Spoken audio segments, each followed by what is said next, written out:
The House will be in order. The chair lays before the House a communication from the Speaker. The Speaker's Rooms, Washington, D.C., February 4th, 2022.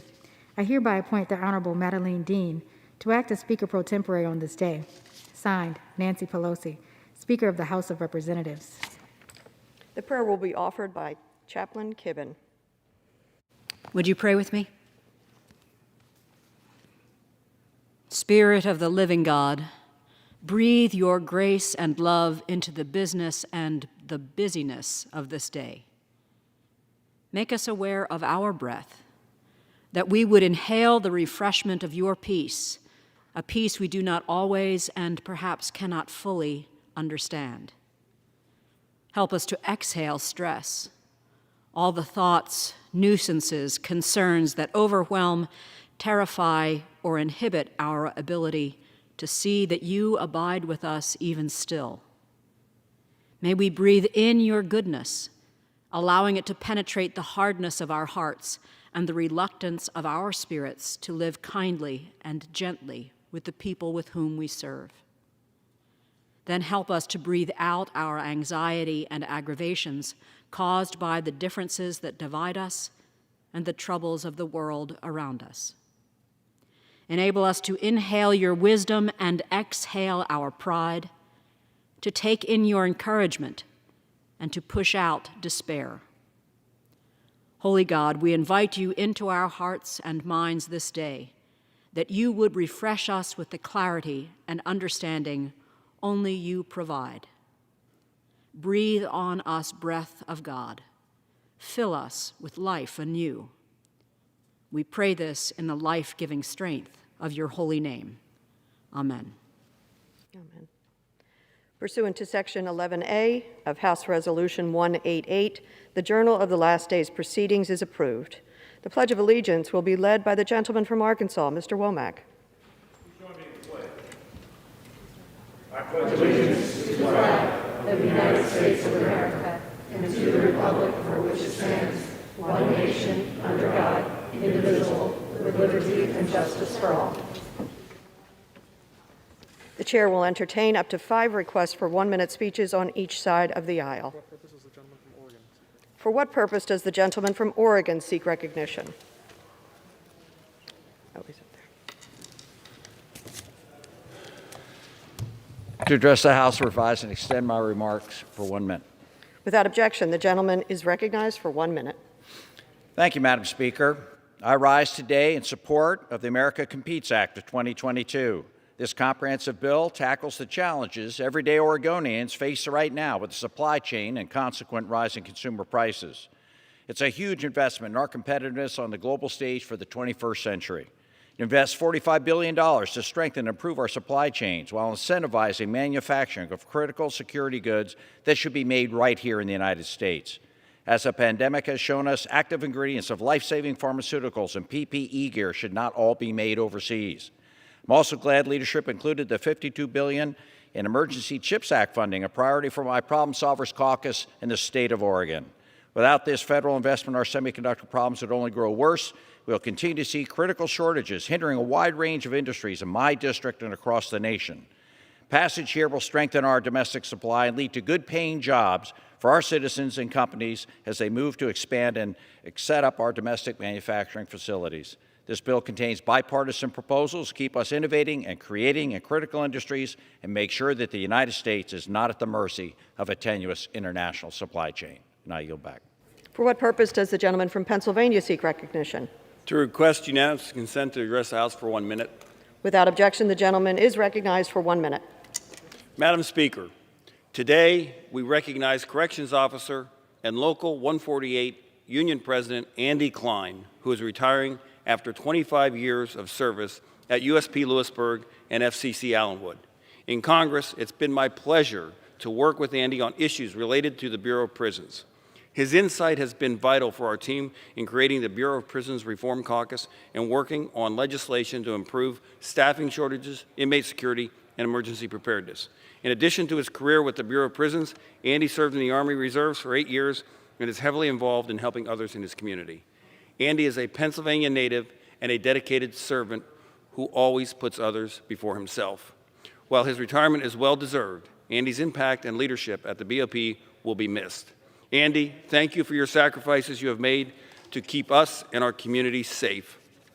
Enjoy your retirement with your family, and congratulations on an outstanding career of service. Thank you, and I yield back. For what purpose does the gentlewoman from Pennsylvania seek recognition? Mr. Speaker, I ask unanimous consent to address the House for 1 minute and to revise and extend my remarks. Without objection, the gentlewoman is recognized for 1 minute. Mr. Speaker, for decades we've heard elected officials rightfully decry the loss of American jobs and then promise to bring them back. And for generations, Americans have waited for that promise. Here's the chance.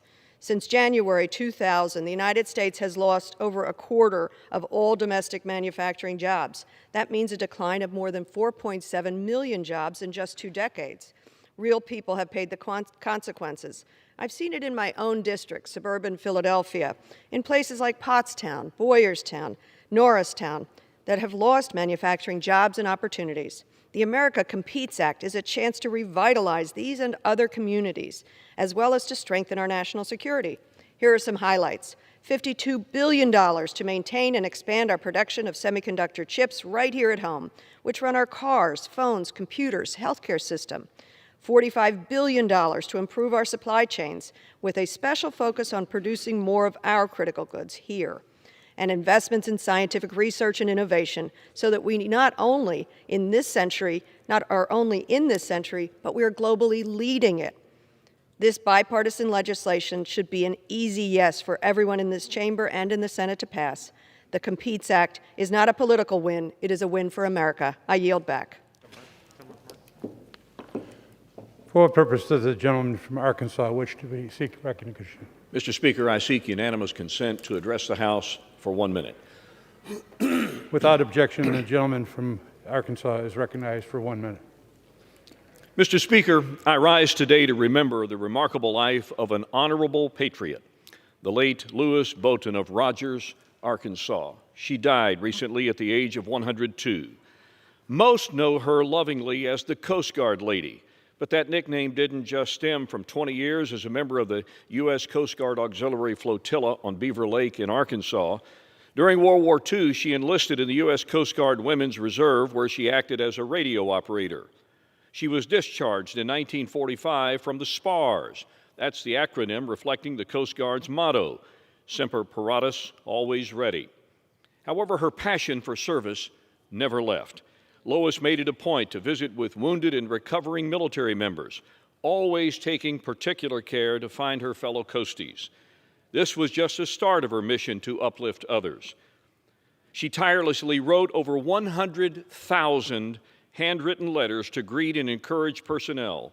Her words have crossed oceans and seas, reaching legions of Coast Guard members and their families all over the world.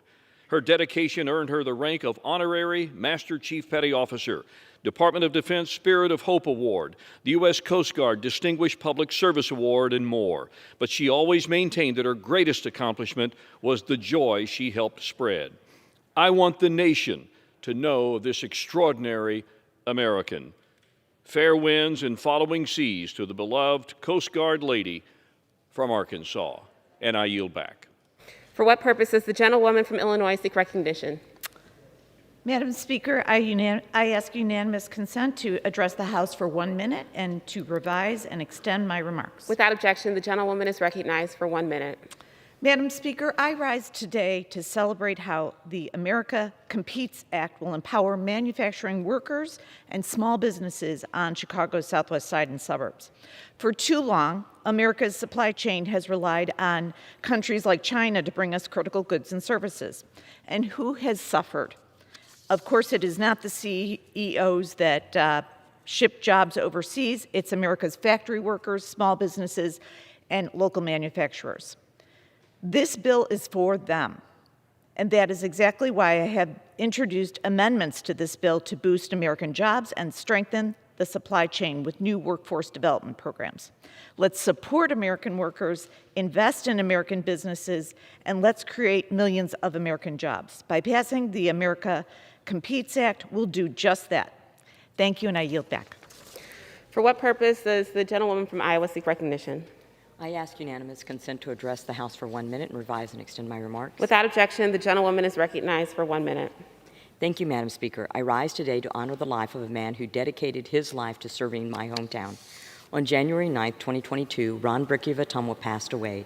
A fellow Army veteran, Ron grew up in Ottumwa, graduated from Ottumwa High School, and went on to earn a degree in finance and engineering from Iowa State University. He worked for over 40 years at McCune and Reed Insurance, serving as president and co-owner. Ron was a lifetime member of the First Presbyterian Church, serving on the Board of Elders and singing in the church choir.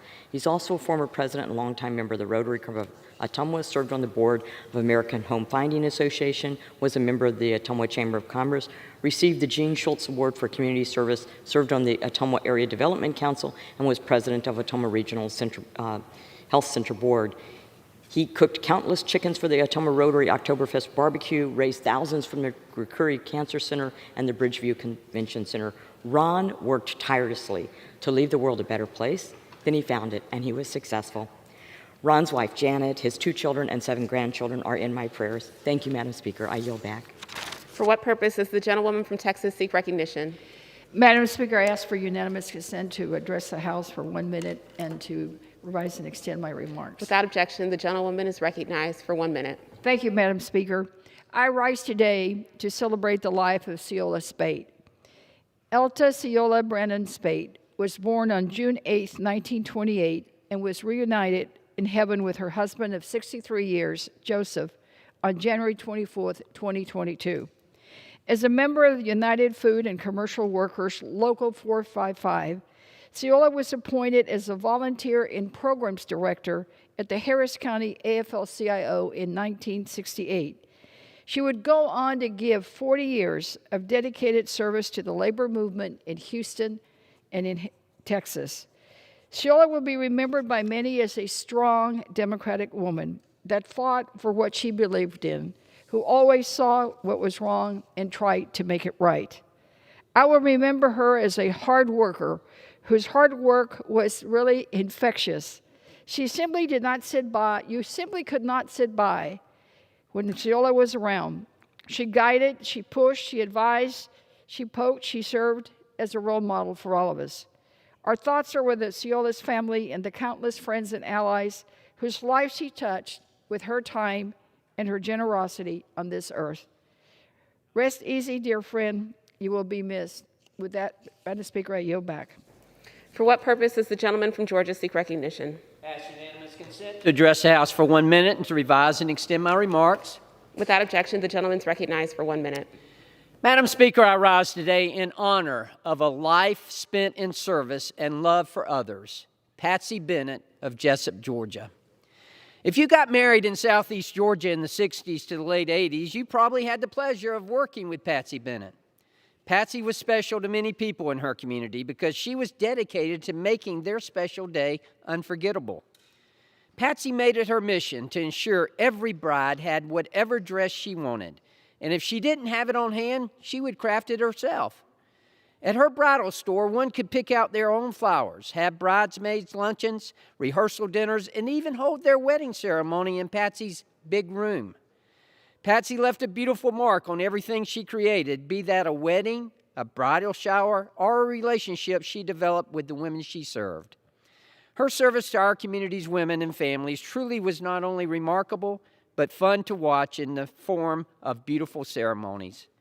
Patsy's legacy is one of beauty, grace, and service, and my thoughts and prayers reside with her family and those affected by this tremendous loss.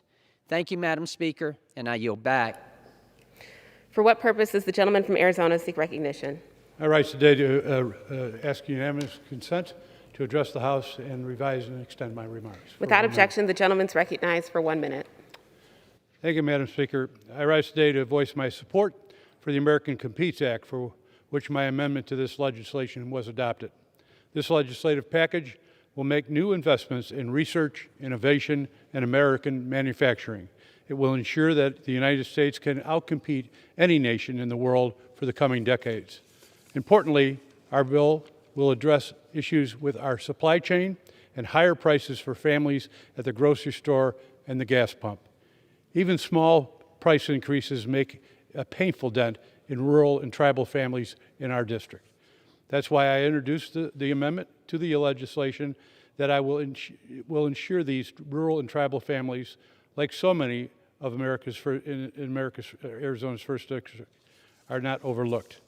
My amendment tasks the Department of Commerce with publishing a report every 4 years on supply chain resilience and domestic manufacturing. Understanding how supply chain shocks impact rural, tribal, and underserved communities is critical for the future growth. I'm committed to working with my colleagues on both sides of the aisle to identify common sense legislative solutions that continue to address these issues. Thank you, and I yield back. For what purpose does the gentleman from Pennsylvania seek recognition? Madam Speaker, request unanimous consent to address the House for 1 minute and revise and extend my remarks. Without objection, the gentleman is recognized for 1 minute. Thank you, Madam Speaker. Madam Speaker, I rise today to remember the life of Martha Banda, lifetime resident of Johnstown, Pennsylvania, who passed away in January surrounded by family. She was 87 years old.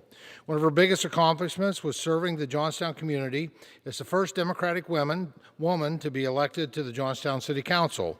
From there, she was an elected member of the Democratic State Committee and served as an appointed member and chairperson of the Johnstown Housing Authority and secretary of the Cambria County War Memorial Authority. Her role as a public servant continued when she was elected by council to serve as deputy mayor of Johnstown for 4 years. Outside of her role in politics, Martha was a faithful member of St. Benedict Parish, where she served in a variety of roles. Martha was always giving back to the community, serving as a member of the Salvation Army Advisory Board, as well as president of the Moxham's Citizens Association in 1979. She also served on the Bottle Works Board, a member of the American Association of University Women, Quota Club, the Chrysanthemum Society, and the Pennsylvania Association of School Retirees. Her impact on the greater Johnstown community will not be forgotten. My prayers are with Martha's family and her friends. Thank you, Madam Speaker, and I yield back the balance of my time.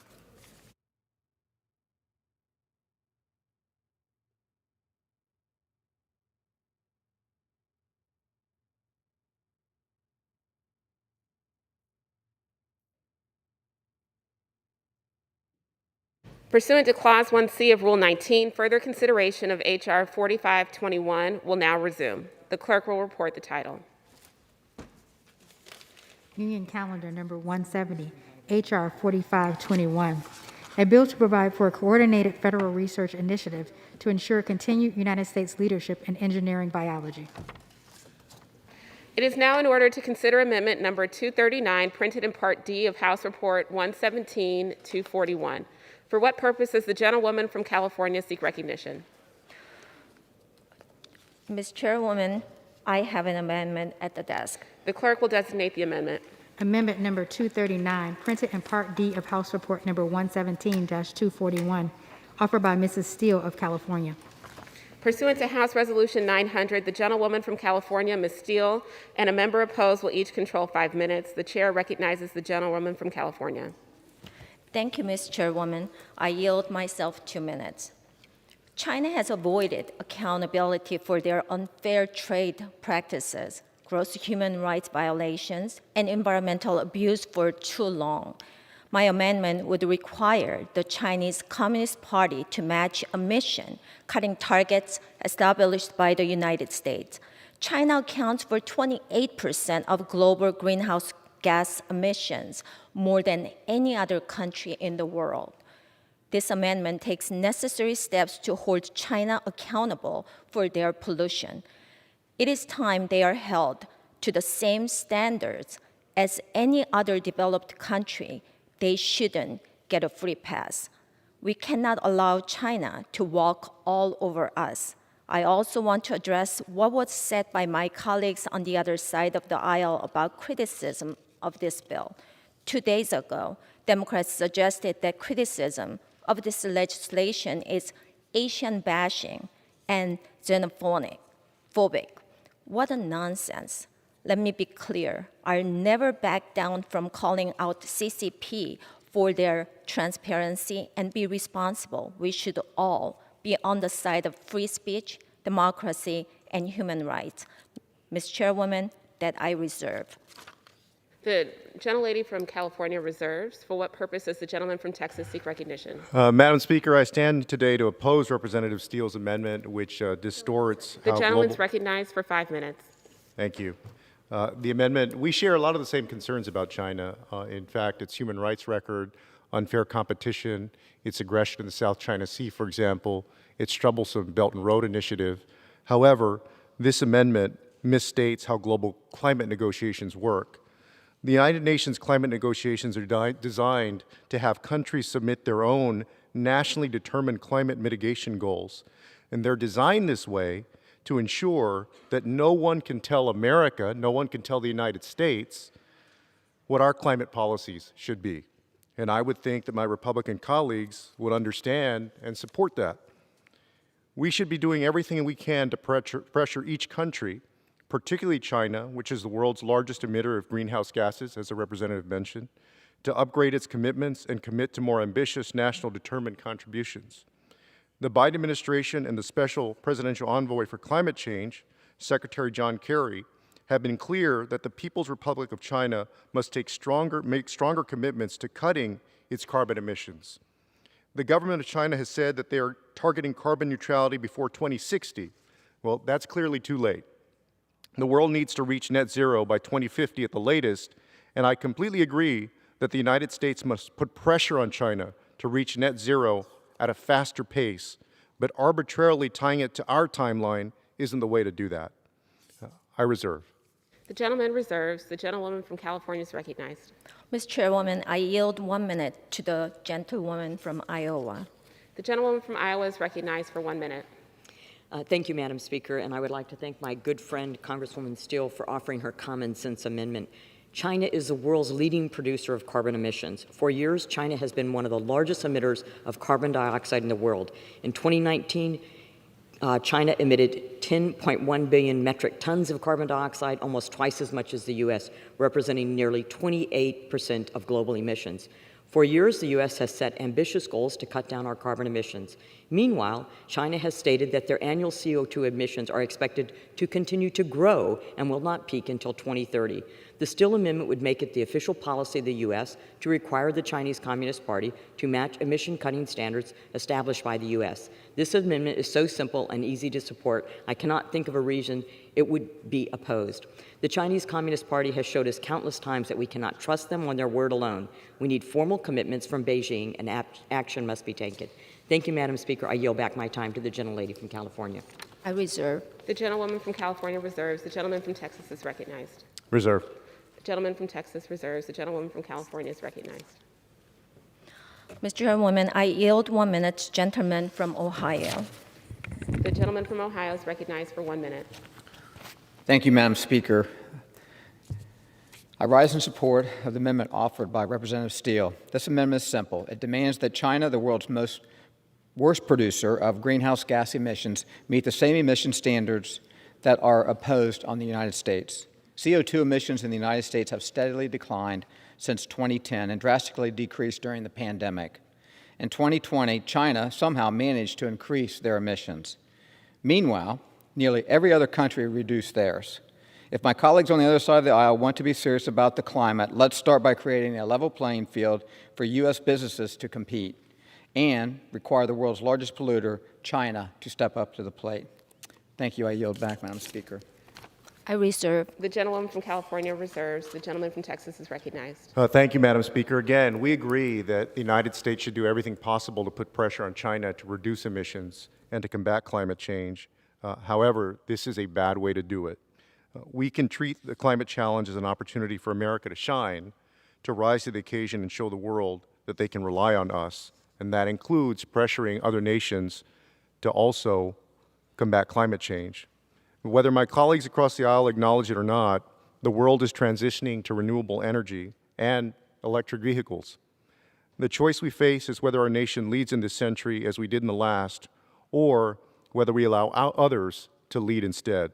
And my home state of Texas recognizes this. We may be the fossil fuel capital of the United States and have been for a long time, but we're also the wind energy capital of the United States. And the task ahead of us is to pressure and verify to ensure China meets its goals. We need to do that bilaterally, and we need to hold China accountable in multilateral forums. This amendment only distracts from that important task, and I urge my colleagues to oppose it. With that, I yield. The gentleman from Texas yields. The gentlewoman from California is recognized. I have no more speakers, and I'm ready to close. The gentlewoman's recognized. Thank you, Ms. Chairwoman. I urge my colleagues to support this legislation. If the federal government is going to establish these standards, they cannot allow the CCP to ignore all their responsibilities. With that, I yield back. The gentlewoman from California yields. Pursuant to House Resolution 900, the previous question is ordered on the amendment from the gentlewoman from California. The question is on the amendment. Those in favor say aye. Those opposed say no. In the opinion of the chair, the noes have it. The amendment is not agreed to. Madam Speaker, I request. California is recognized. Madam Speaker, I request the yeas and nays. Pursuant to Section 3S of House Resolution 8, the yeas and nays are ordered. Pursuant to Clause 8 of Rule 20, further proceedings are postponed.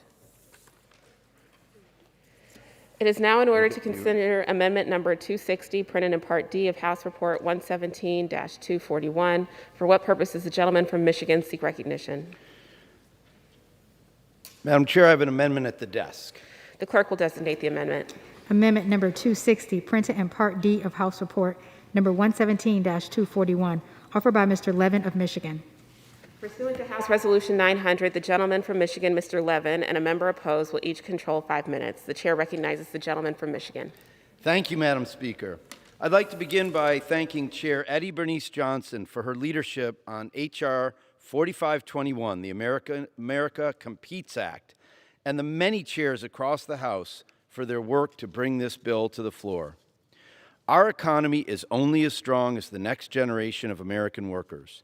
The key to ensuring that our young people transition seamlessly into good-paying careers is to make sure that high-quality education and job training is affordable and accessible to all. It's also important that students have access to important information about programs or institutions they may want to attend to ensure they can make smart, informed decisions after high school. That's why I'm proud to offer an amendment to the Competes Act with my colleagues Anthony Gonzalez and Raja Krishnamurti. The first part of this amendment is modeled after my Jumpstart Business by Supporting Students Act, or the JOBS Act, with Senators Kaine and Portman and Congressman Gonzalez, to expand Pell Grant eligibility to certain high-quality, short-term programs that can launch graduates into successful careers while also giving them paths to 2- and 4-year degrees. This amendment also includes the College Transparency Act, led by Congressman Krishnamurti, which establishes a secure, privacy-protected post-secondary data system to collect and report student outcomes. Both these initiatives are critical as we seek to rebuild the middle class and ensure workers have the skills needed to pursue in-demand, good-paying jobs. I want to close by urging my colleagues to join me in supporting this amendment, and I reserve. The gentleman reserves. For what purpose does the gentlewoman from North Carolina seek recognition? Thank you, Madam Speaker. I rise in opposition to the amendment and claim time. The gentlewoman is recognized for 5 minutes. Thank you, Madam Speaker. Members on both sides of the aisle want more transparency and accountability in post-secondary education, but that is not what this amendment accomplishes. This amendment is a Trojan horse for violating privacy rights of students through colleges and universities. Many of my colleagues who support this amendment are not completely informed or have thought through the implications of some of its provisions. This amendment would direct the federal government to create a data system that tracks every college student in America through their adult lives without their consent, without giving them the ability to opt out. This sounds more like a scheme like the Chinese Communist Party would manufacture than a bipartisan amendment to a bill meant to combat Chinese influence. Don't be fooled. This amendment might use words like security, but in reality, it puts the privacy of Americans at risk. Some of these federal agencies have already been hacked by Russian intelligence and fraudsters. Who's to say it won't happen again? I don't trust foxes in my hen house, and surely don't trust Washington bureaucrats with a database of the personal and private information of my children and grandchildren, or yours. And what will the Biden administration do with the tax records, Social Security information, and the private data of Americans? The answer is simply exert more control. This amendment isn't about transparency or accountability, but about giving Washington bureaucrats the ability to choose winners and losers among institutions of post-secondary education. For example, the Pell Grant provisions hurt Americans looking for alternative career pathways into the same colleges and universities that failed them in the first place, while blocking them from pursuing programs offered by career-focused schools simply based on their tax status. Even if these institutions can meet the 11 pages of arbitrary and prescriptive guardrails the amendment puts in place. This amendment does nothing to improve our broken system of post-secondary education. Instead, it exacerbates our skills gap and labor shortage and forces Americans to concede their privacy to an administration that looks more and more like the authoritarian regime we're supposedly trying to combat. I reserve the balance of my time. The gentlewoman from North Carolina reserves. The gentleman from Michigan is recognized. Madam Speaker, I yield 1 minute to the gentleman from Virginia and my chairman of the House Education and Labor Committee, Mr. Scott. The gentleman from Virginia is recognized for 1 minute. Thank you, Madam Speaker. Madam Speaker, this amendment would significantly strengthen how the American Competes Act will work by improving access to affordable, high-quality higher education. First, the amendment includes the Jobs Act, which expands how individuals can use the Pell Grant, using them for short-term programs, enabling them to get good jobs quickly and retrain for better paying jobs while we recover from the pandemic. It also includes the College Transparency Act, which would help the Department of Education address longstanding racial and socioeconomic inequities in higher education and track the quality of programs. Importantly, the amendment ensures that we continue to protect the privacy of students' personal information. These proposals have strong bipartisan support, and I urge my colleagues to support this amendment and the underlying legislation. I yield back. Michigan reserves. The gentleman from, the gentlewoman from North Carolina is recognized. Thank you, Madam Speaker. I yield 1 minute to the gentleman from Pennsylvania, Mr. Keller. The gentleman from Pennsylvania is recognized for 1 minute. Thank you, Ranking Member Fox. I rise in opposition to Amendment Number 260, which excludes certain educational institutions from participating in federal Pell Grant programs. It is absurd to prevent students from seeking an education, a quality education, from the institution of their choice simply because that institution pays taxes. Get that? They pay taxes, and people can't go to college there. Meaningful education reform must establish a level playing field and give students more choice in how financial aid is used. A four-year degree from a public college is not for everyone. The key to closing the skills gap and solving the labor shortage is rewarding institutions that demonstrate success and allow students to determine their own futures. Instead of limiting their choices, my legislation, the Choice Act, would allow students in short-term occupational programs to utilize financial aid for workforce readiness programs, which are needed now more than ever. I thank the gentlewoman for yielding and urge my colleagues to oppose Amendment Number 260. I yield back the balance of my time. The gentlewoman from North Carolina reserves. The gentleman from Michigan is recognized. Madam Speaker, I yield 1 minute and 30 seconds to my partner here, the gentleman from Ohio, Mr. Gonzalez. The gentleman from Ohio is recognized for 1 minute and 30 seconds. Thank you, Madam Speaker. I rise today in support of our bipartisan amendment that includes both the Jobs Act and the College Transparency Act. Since I first ran for Congress, the #1 issue that I hear in my district from employers is the lack of quality candidates for good-paying jobs. From those days, I set out to try to find a way to close the skills gap and provide more opportunities for our local businesses and workforce. The Jobs Act does just that. The Jobs Act expands Pell Grant eligibility to qualified short-term programs in high-demand jobs. This will help Americans access these programs and learn critical skills that lead to these good-paying jobs.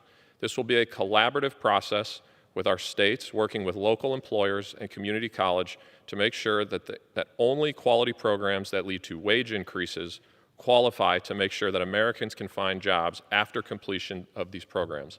On my way in this morning, I was actually speaking to an employer in my district, and I ran through the bill with him, and I said, what do you think of this? Would this help you? And his immediate response was, I have over 15 truck drivers that I'm trying to hire, and I can't find anybody. These are the types of programs that the Jobs Act will enable. This is why I think it's a common sense, and I'm thrilled to say bipartisan component of the bill, and I hope that everybody will consider supporting, and I yield back. The gentleman from Michigan reserves. The gentlewoman from North Carolina is recognized. Madam Speaker, I yield 1 minute to the gentlewoman from Illinois, Ms. Miller. The gentlewoman from Illinois is recognized for 1 minute. Thank you, Dr. Fox. In a bill that professes to push back on the influence of China's authoritarian regime, this amendment runs the risk of putting the personal information of every one of America's college students in the hands of the Chinese Communist Party. It will allow the Biden administration to create a federal database that will track every single student pursuing a post-secondary degree without their consent or any ability to opt out, even if they don't accept federal aid. The Biden administration will also be able to use this data to match with other databases across the federal government with few limits on what can be tracked and gathered.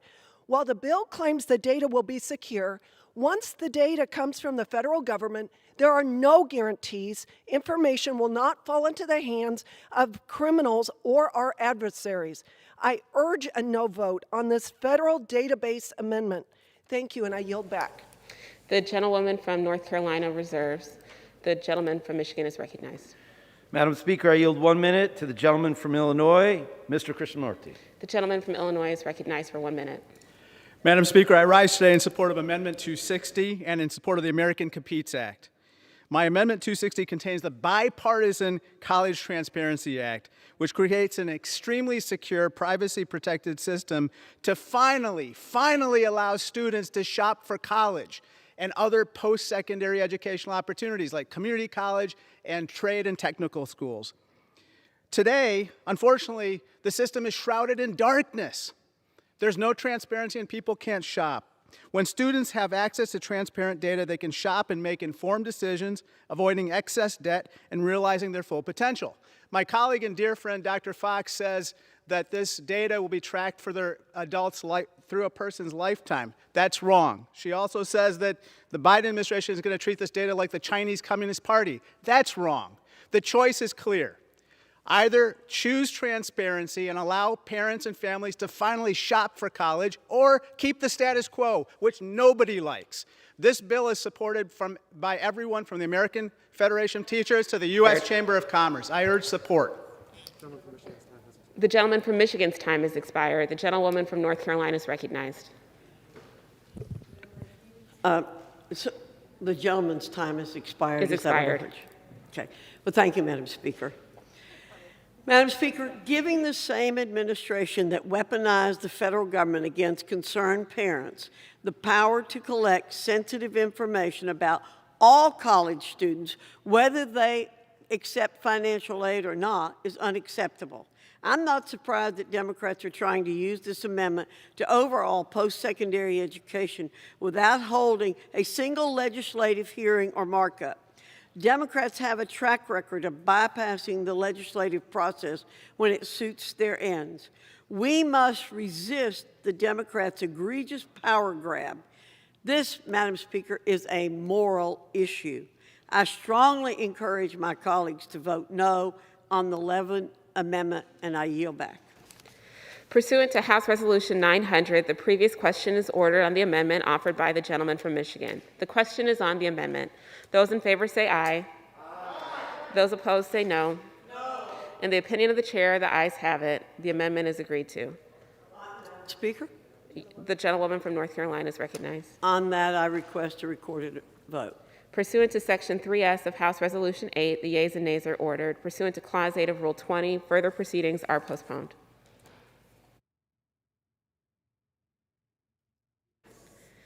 Pursuant to Clause 8 of Rule 20, the unfinished business is on the question on Amendment 239, printed in Part D of House Report 117-241, offered by the gentlewoman from California, Ms. Steele. The clerk will redesignate the amendment. Amendment number 239, printed in Part D of House Report number 117-241, offered by Mrs. Steele of California. The question is on the amendment offered by the gentlewoman from California. Members will record their vote by electronic device.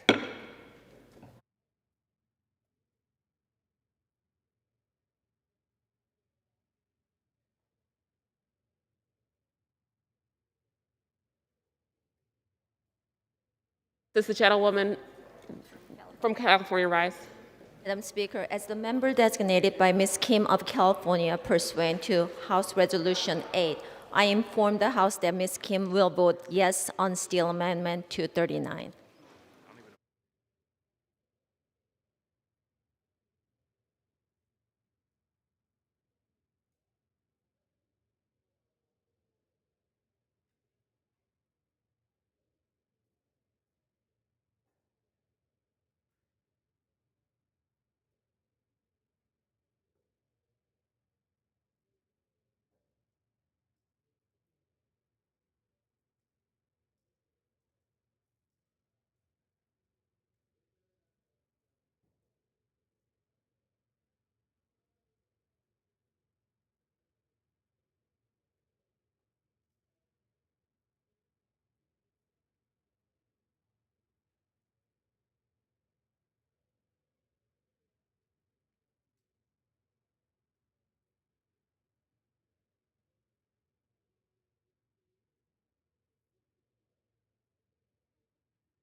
For what purpose does the gentleman from Oklahoma seek recognition? Madam Speaker, as a member designated by Mr. Lucas of Oklahoma, I inform the House that Mr. Lucas will vote yea on Amendment 239.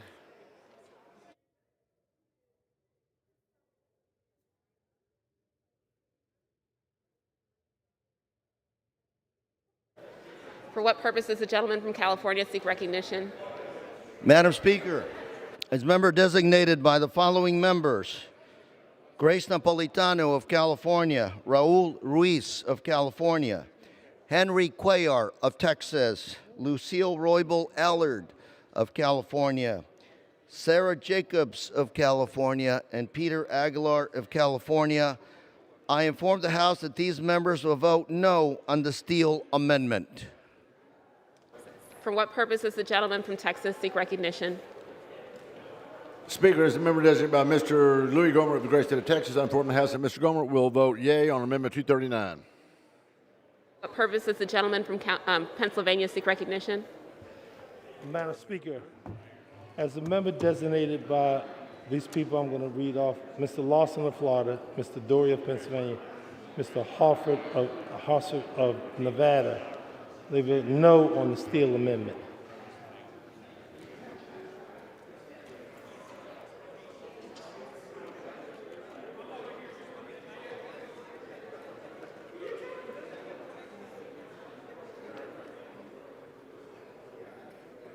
For what purpose does the gentleman from New Jersey seek recognition? Madam Speaker, as the member designated by Mr. Jerry Nadler, Ms. Ann Kirkpatrick, Ms. Bonnie Watson-Coleman, Mr. Albio Series, Mr. Donald Payne, and Mr. Tom Malinowski, I inform the House that these members will vote no on the Steele Amendment.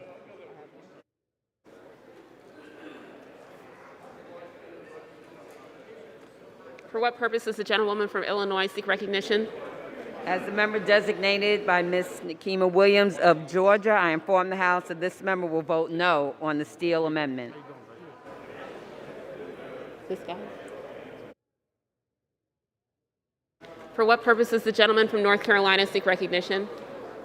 Madam Speaker, as a member designated by Mr. Hudson of North Carolina, Mr. Timmons of South Carolina, Mr. Armstrong of North Dakota, I inform the House that Mr. Hudson, Timmons, and Armstrong will vote yes on the Amendment 239. For what purpose does the gentleman from Illinois seek recognition? Madam Speaker, as the members designated by Mr. Grijalva, Ms. Stansbury, and Mr. Davis, I inform the House that these members will vote no on the Steele Amendment. For what purpose does the gentleman from Texas seek recognition? Madam Speaker, as a member designated by Mr. Cawthorn, the great state of North Carolina, I inform the House that Mr. Cawthorn will vote yes on Amendment 239.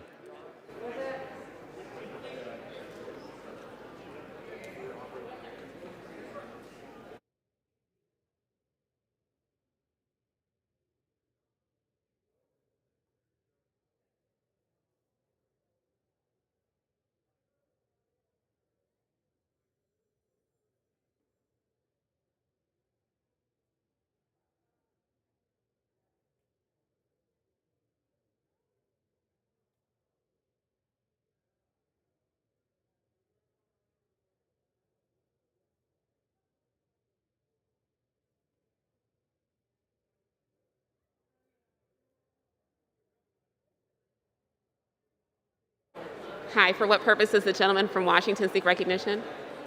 Is he Washington? Is that me? Washington. He just was like looking at me. As a member designated by Representative Barragan, California, I inform the House that Representative Barragan will vote no on the Steele Amendment.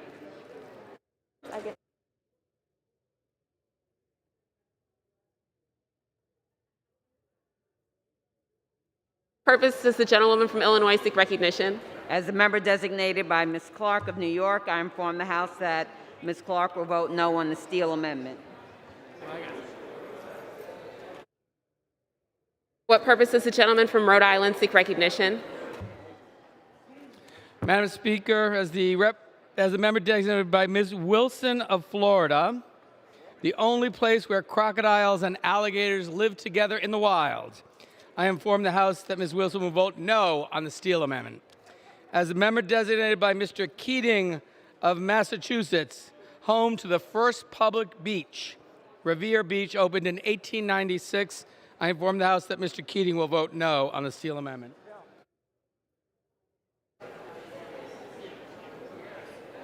For what purpose does the gentleman from New York seek recognition? Mr. Member designated by Representative Sharice Davids, I inform the House that Representative Davids will vote yea on the Steele Amendment. For what purpose does the gentlewoman from Washington seek recognition? Madam Speaker, as a member designated by Mr. Kinzinger, I inform the House that Mr. Kinzinger will vote yea on Amendment 239. For what purpose does the gentleman from Oregon seek recognition? Madam Speaker, as the member designated by Mr. Brown of Maryland, pursuant to House Resolution 8, I inform the House that Mr. Brown will vote nay on the Steele Amendment. For what purpose does the gentleman from Tennessee seek recognition? Madam Speaker, as the member designated by Mr. Loudermilk of Georgia, I inform the House that Mr. Loudermilk will vote yea on Amendment number 239. Thank you.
For what purpose does the gentleman from North Carolina seek recognition?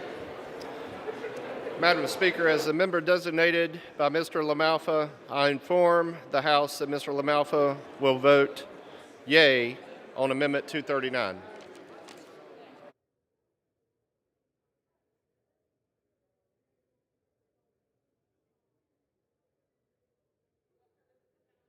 Seek recognition. Madam Speaker, as a member designated by Mr. LaTurner from Kansas, I inform the House that Mr. LaTurner will vote yea on the amendment number 239.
For what purpose does the gentlewoman from North Carolina seek recognition? Madam Speaker, pursuant to House Res 8, I inform the House that Ms. Adams will vote nay on Steele Amendment 239. For what purpose does the gentlewoman from Iowa seek recognition? As a member designated by Rep. Salazar, pursuant to House Resolution 8, I inform the House that Representative Salazar will vote yea on the Steele Amendment 239. For what purpose does the gentleman from Hawaii seek recognition? Madam Speaker, as a member designated by Mr. Kahele, I inform the House that Mr. Kahele will vote no on the Steele Amendment.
For what purpose does the gentleman from Indiana seek recognition?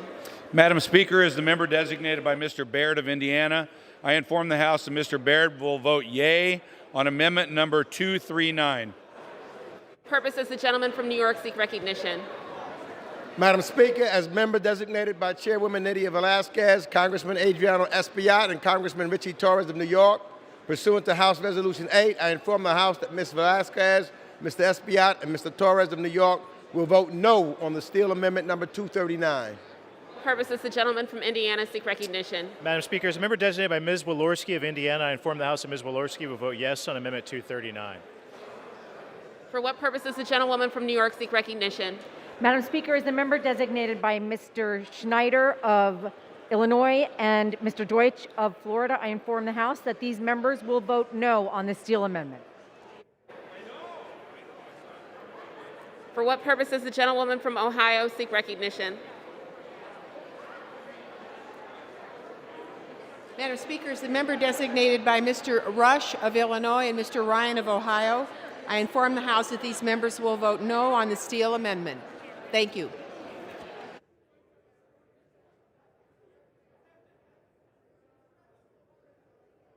For what purpose does the gentlewoman from Florida seek recognition?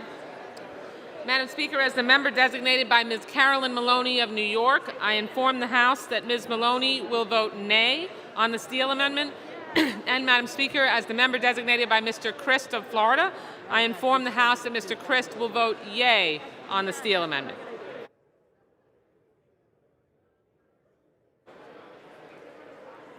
For what purpose does the gentleman from Massachusetts seek recognition? Good morning, Madam Speaker. As the member designated by the Honorable Mr. Neal of Massachusetts and pursuant to House Resolution 8, I'd like to inform the House that Mr. Neal will vote no on agreeing to the Amendment 239 offered by Representative Steele in House Report 117-241. Thank you.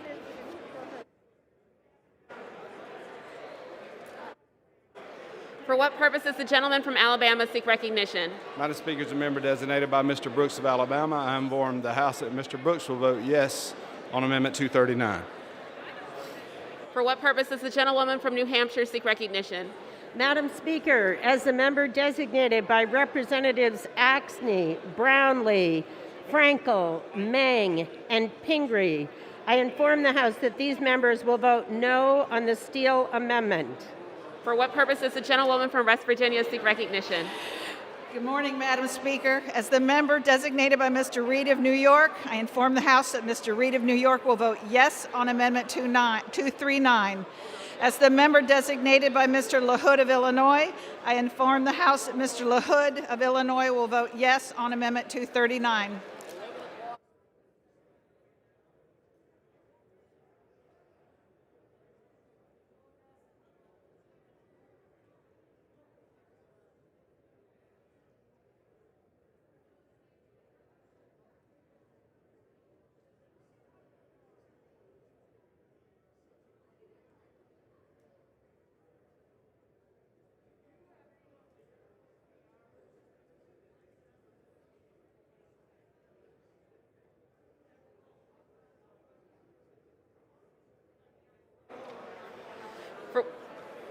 For what purpose does the gentleman from Alabama seek recognition? Madam Speaker, as a member designated by Mr. Hagedorn of Minnesota, I inform the House that Mr. Hagedorn will be voting yea on amendment number 239. Thank you.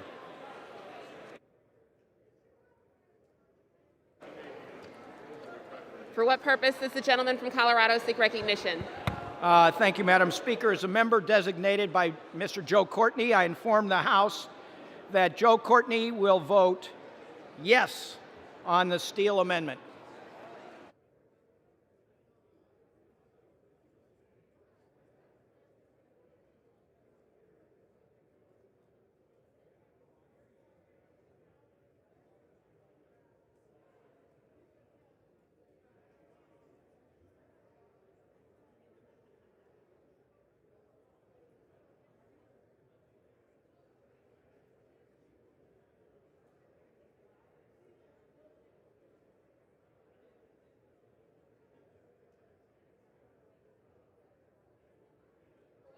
Gentleman from Pennsylvania seek recognition.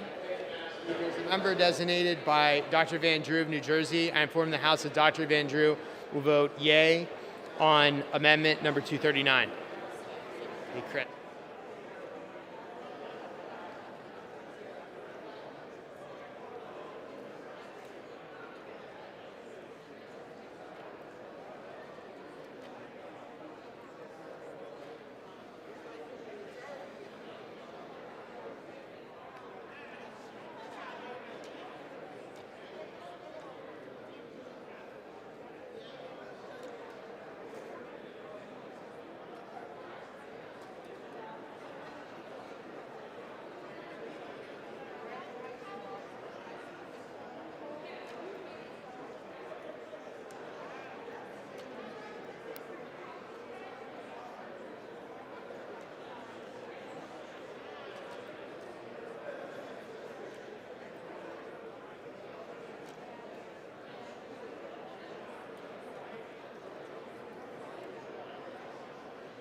For what purpose does the gentlewoman from Virginia seek recognition? Good morning, Madam Speaker. As the member designated by Ms. Porter, Mr. Allred, Mr. Moulton, Ms. Trahan, and Mr. McEachin, I inform the House that these members will vote no on the Steele Amendment.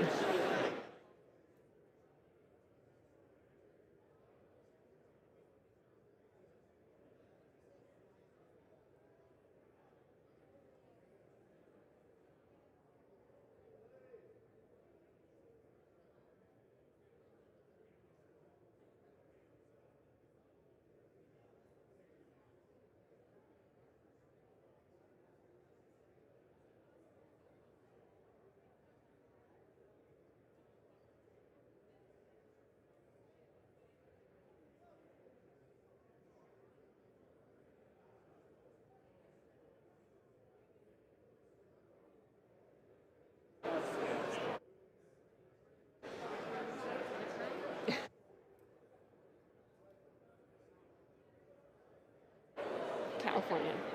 For what purpose does the gentleman from California seek recognition? Thank you, Madam Speaker. As a member designated by Mr. Gottheimer, I inform the House that Mr. Gottheimer will vote aye on the Steele Amendment.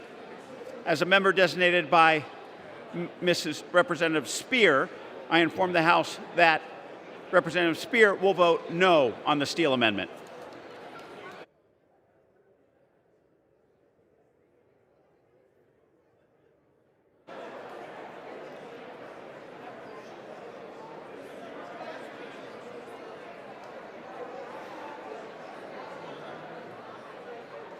For what purpose does the gentleman from California seek recognition? As the member designated by Mr. Carnes, I inform the House that Mr. Carnes will vote no on the Steele Amendment. As the member designated by Mr. Khanna, I inform the House that Mr. Khanna will vote aye on the Steele Amendment. For what purpose does the gentlewoman from Florida seek recognition? Thank you, Madam Speaker. As the member designated by Mr. Waltz and Ms. Wagner, I inform the House that Mr. Waltz and Ms. Wagner will vote yea on Amendment 239. And as the member designated by Mr. Stubbe of the state of Florida, I inform the House that Mr. Stubbe will vote nay on Amendment 239.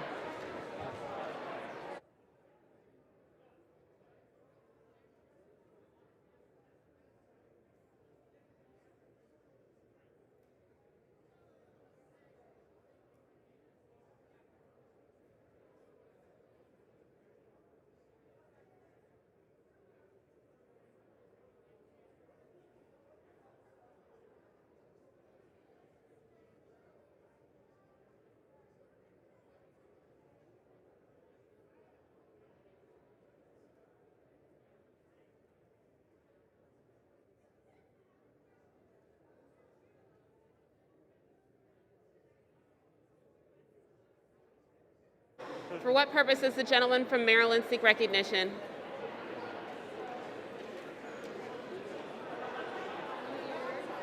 I don't know. For what purpose does the gentleman from Maryland seek recognition? Madam Speaker, as the member designated by Mr. Swazi of New York, I inform the House that Mr. Swazi will vote aye on the Steele Amendment. As the member designated by Representatives Doggett, Cleaver, DeSaulnier, Moore, Welch, Beyer, and Hoyer, I rise to inform the House that these members will vote no on the Steele Amendment.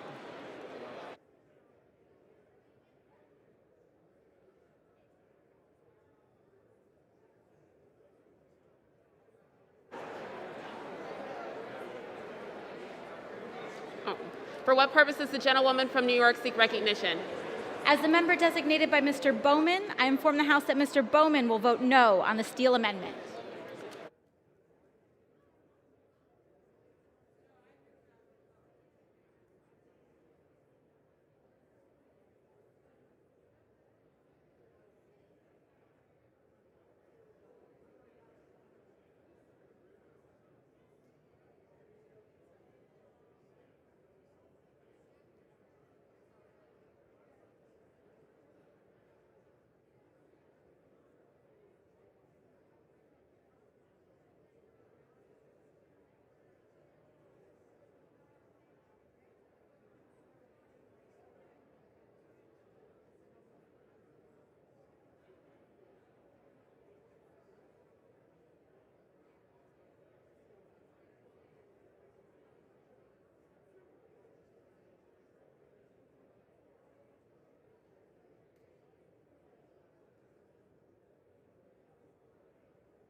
For what purpose does the gentleman from Michigan seek recognition?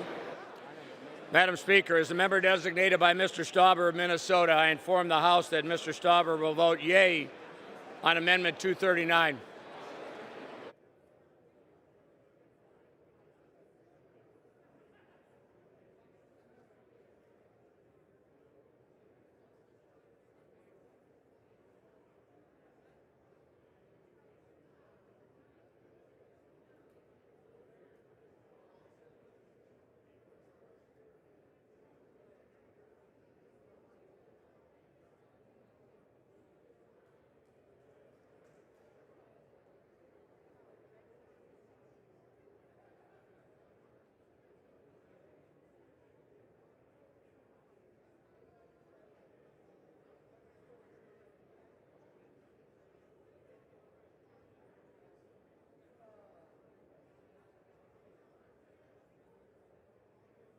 For what purpose does the gentleman from Maryland seek recognition? Thank you, Madam Speaker. As the member designated by Mr. Hoyer of Maryland, I rise to inform the House that Mr. Hoyer will vote no on the Steele Amendment.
On this vote, the yeas are 265, the nays are 166. The amendment is adopted.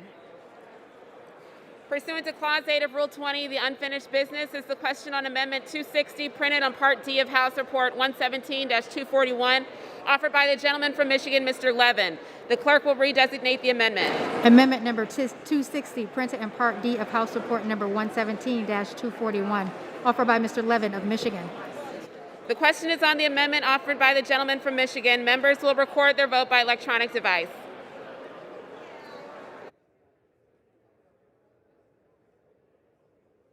For what purpose does the gentleman from Oklahoma seek recognition? Madam Speaker, as member designated by Mr. Lucas of Oklahoma, I inform the House that Mr. Lucas will vote no on Amendment 260. For what purpose does the gentlewoman from Illinois seek recognition? As the member designated by Ms. Clark of New York and Ms. Williams of Georgia, I inform the House that these members will vote yes on the Levin Amendment.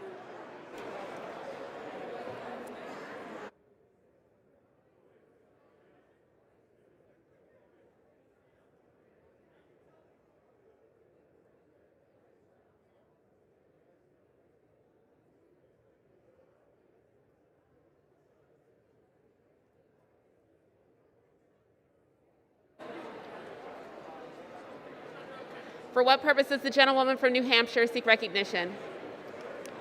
Madam Speaker, as the member designated by Representatives Axney, Brownlee, Frankel, Meng, and Pingree, I inform the House that these members will vote yes on the Levin Amendment. For what purpose does the gentleman from Indiana seek recognition? Madam Speaker, as a member designated by Ms. Walorski of Indiana, I inform the House that Ms. Walorski will vote no on Amendment 260. For what purpose does the gentleman from Illinois seek recognition? Madam Speaker, as a member designated by Mr. Grijalva, Ms. Stansberry, and Mr. Davis of Illinois, I inform the House that these members will vote yes on the Levin Amendment. For what purpose does the gentlewoman from California seek recognition? Madam Speaker, as member designated by Ms. Kim of California, pursuant to House Resolution 8, I inform the House that Ms. Kim will vote no on Amendment 260. For what purpose does the gentleman from Pennsylvania seek recognition?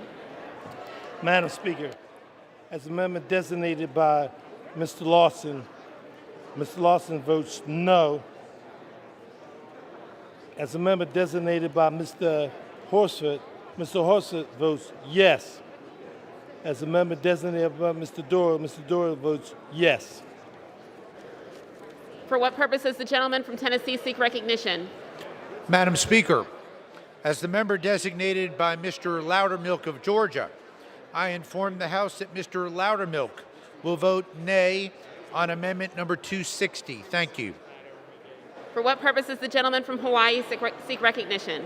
Thank you, Madam Speaker. As a member designated by Mr. Kahele, I inform the House that Mr. Kahele will vote yes on the Levin Amendment.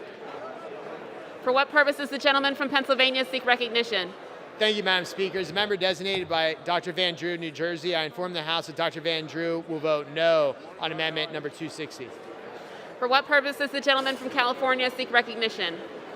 As the member designated by Mr. Khanna and Mr. Karnes, I inform the House that these members will vote aye on the Levin Amendment. For what purpose does the gentleman from Alabama seek recognition? Madam Speaker, as a member designated by Mr. Brooks of Alabama, I inform the House that Mr. Brooks will vote no on Amendment 260. For what purpose does the gentlewoman from North Carolina seek recognition? As the member designated by Representative Alma Adams, I inform the House that Ms. Adams will vote yea on Levin Amendment 260. For what purpose does the gentlewoman from West Virginia seek recognition? As the member designated by Mr. Reed of New York, I inform the House that Mr. Reed of New York will vote yes on Amendment 260. As the member designated by Mr. LaHood of Illinois, I inform the House that Mr. LaHood of Illinois will vote yes on Amendment 260. For what purpose does the gentleman from Washington seek recognition? As a member designated by Representative Barragan of California, I inform the House that Representative Barragan will vote yea on the Levin Amendment. For what purpose does the gentlewoman from Iowa seek recognition?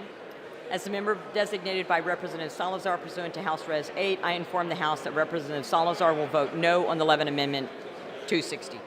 For what purpose does the gentleman from Massachusetts seek recognition? Good morning, Madam Speaker. As the members designated by the Honorable Mr. Neal of Massachusetts and pursuant to House Resolution 8, I'd like to inform the House that Mr. Neal will vote yes on agreeing to amendment number 260 offered by Representative Levin in House Report 117-241. Thank you. For what purpose does the gentleman from Michigan seek recognition?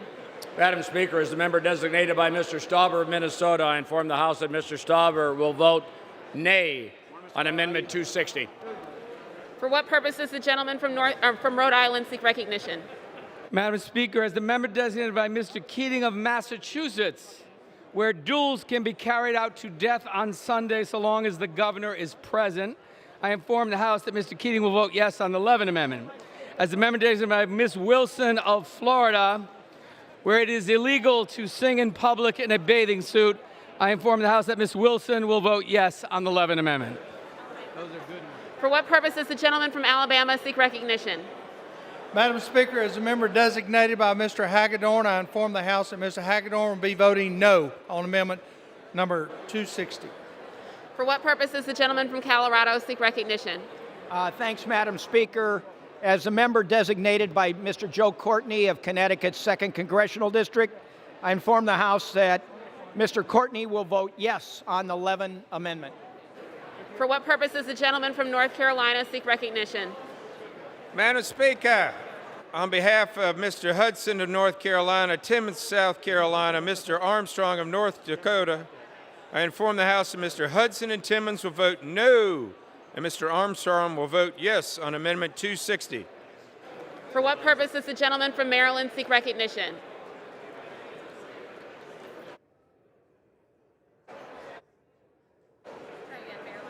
For what purpose does the gentleman from Maryland seek recognition? Madam Speaker, as the member designated by the following members, Mr. Hoyer, Mr. Swazi, Mr. Byer, Mr. Welch, Ms. Moore, Mr. Desaulniers, Mr. Cleaver, and Mr. Doggett, I rise and inform the House that these members will vote aye on the Levin Amendment. For what purpose does the gentleman from Kansas? As the member designated by Mr. LaTurner from Kansas, I inform the House that Mr. LaTurner will vote nay on Amendment 260. For what purpose does the gentlewoman from Virginia seek recognition? Madam Speaker, as the member designated by members Porter, Allred, Moulton, Trahan, and McEachin, I inform the House that these members will vote yes on the Levin Amendment. For what purpose does the gentleman from Indiana seek recognition? Madam Speaker, as the member designated by Mr. Baird from Indiana, I inform the House that Mr. Baird will vote nay on Amendment 260. For what purpose does the gentleman from California seek recognition? Thank you, Madam Speaker. As a member designated by Mr. Butterfield, Mr. Gottheimer, and Mrs. Spear, I inform the House that those members will vote aye on the Levin Amendment. For what purpose does the gentleman from North Carolina seek recognition? Madam Speaker, as the member designated by Mr. LaMalfa of California, I inform the House that Mr. LaMalfa will vote no on Amendment 260.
For what purpose does the gentlewoman from New York seek recognition?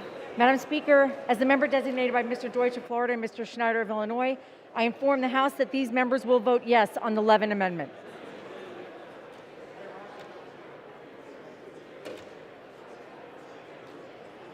For what purpose does the gentleman from California seek recognition?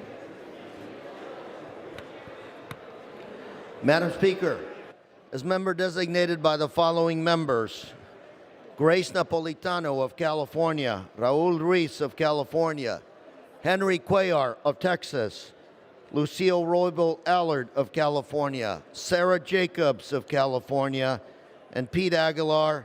I inform the House that these members will vote yes on the 11th Amendment. For what purpose does the gentlewoman from Florida seek recognition? Thank you, Madam Speaker. As the member designated by Mr. Waltz, Stube, and Ms. Wagner, I inform the House that Mr. Waltz, Stube, and Ms. Wagner will vote nay on Amendment 260.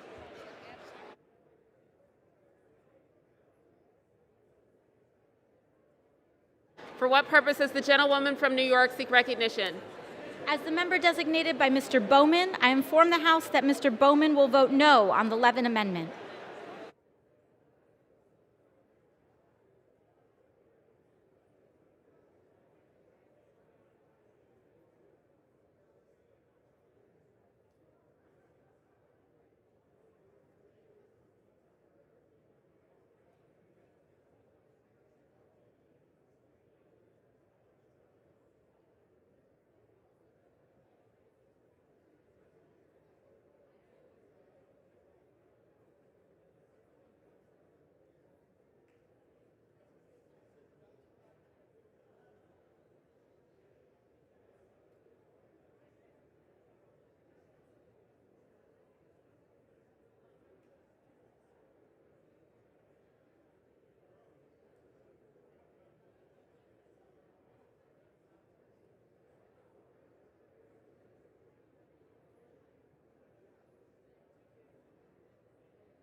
For what purpose does the gentleman from New York seek recognition? The member designated by Representative Sharice Davis, I inform the House that Representative Davis will vote yea on the 11th Amendment.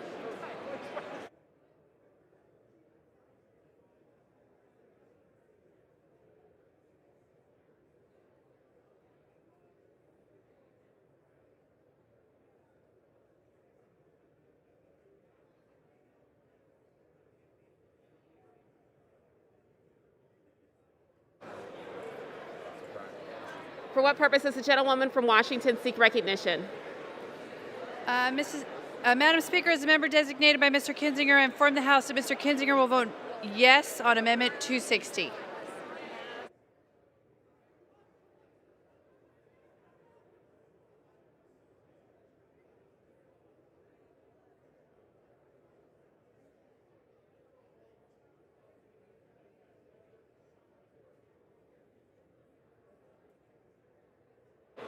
For what purpose does the gentlewoman from Florida seek recognition? Madam Speaker, as the member designated by Ms. Carolyn Maloney of New York, I inform the House that Ms. Maloney will vote yea on the 11th Amendment. And Madam Speaker, as the member designated by Mr. Christ of Florida, I inform the House that Mr. Christ will also vote yea on the 11th Amendment.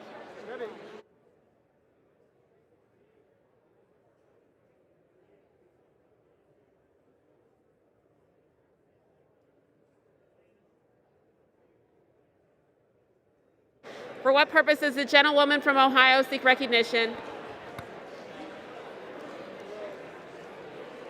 Madam Speaker, as the member designated by Mr. Ryan of Ohio and Mr. Rush of Illinois, I inform the House that these members will vote yes on the Levin Amendment.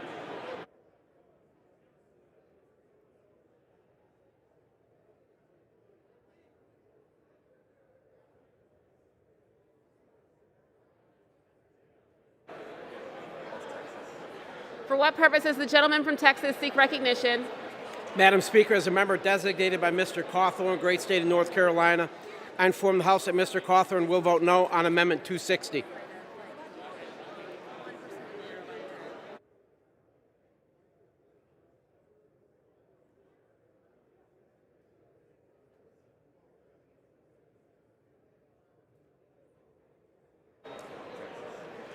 For what purpose does the gentleman from Texas seek recognition?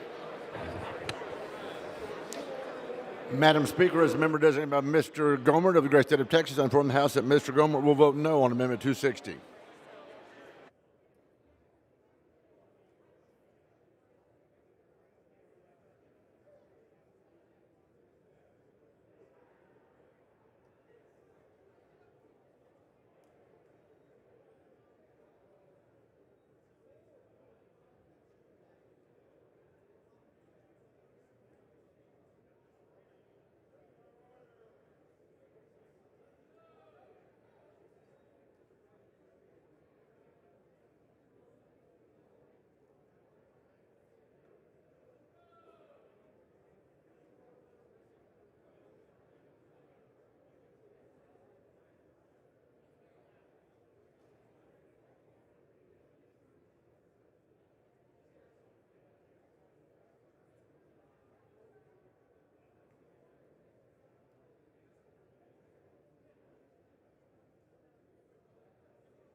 For what purpose does the gentleman from Oregon seek recognition?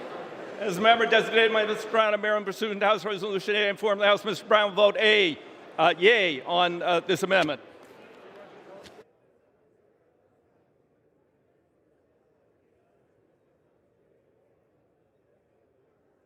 For what purpose does the gentleman from New Jersey seek recognition? Madam Speaker, as the member designated by Mr. Jerry Nadler, Ms. Ann Kirkpatrick, Ms. Bonnie Watson Coleman, Mr. Albio Series, Mr. Donald Payne, and Mr. Tom Malinowski, I inform the House that those members will vote yes on the Levin Amendment.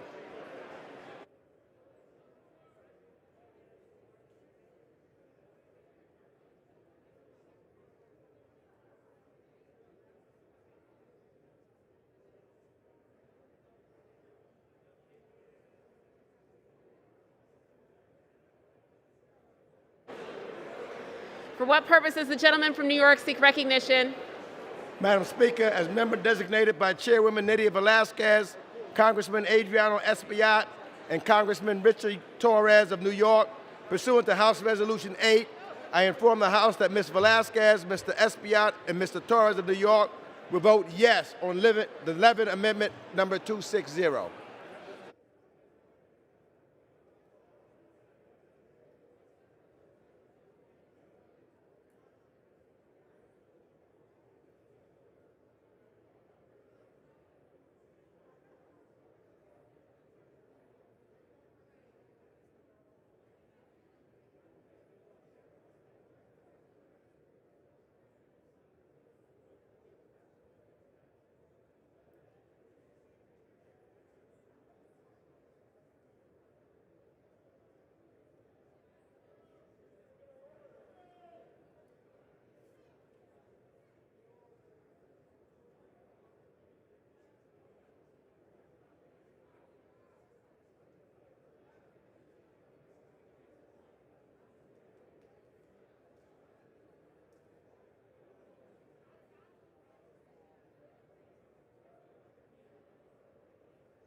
On this vote, the yeas are 238, the nays are 193. The amendment is adopted.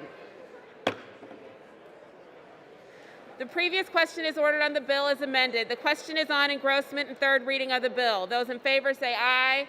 Those opposed, no. The ayes have it. Third reading.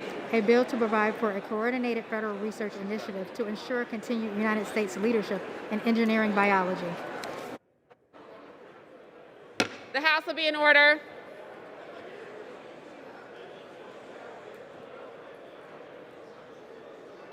The House will be in order.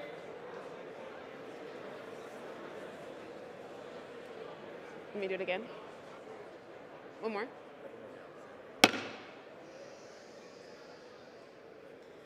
For what purpose does the gentleman from Texas seek recognition? Madam Speaker, I have a motion to recommit at the desk. The clerk will report the motion. Mr. McCall of Texas moves to recommit the bill H.R. 4251 to the Committee on Science, Space, and Technology. Pursuant to Clause 2B of Rule 19, the previous question is ordered on the motion to recommit. The question is on the motion. Those in favor say aye. Those opposed, no. The noes have it. The motion is not agreed to. The gentleman from Texas is recognized. I request the yeas and the nays. Pursuant to Section 3S of House Resolution 8, the yeas and nays are ordered. Members will record their votes by electronic device.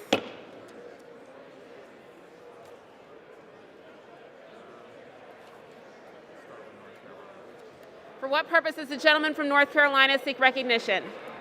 Madam Speaker, as a member designated by Hudson of North Carolina, Timmons, South Carolina, Armstrong, North Dakota, I inform the House that Mr. Hudson, Timmons, and Armstrong will vote yes on the motion to recommit. For what purpose does the gentleman from New Jersey seek recognition?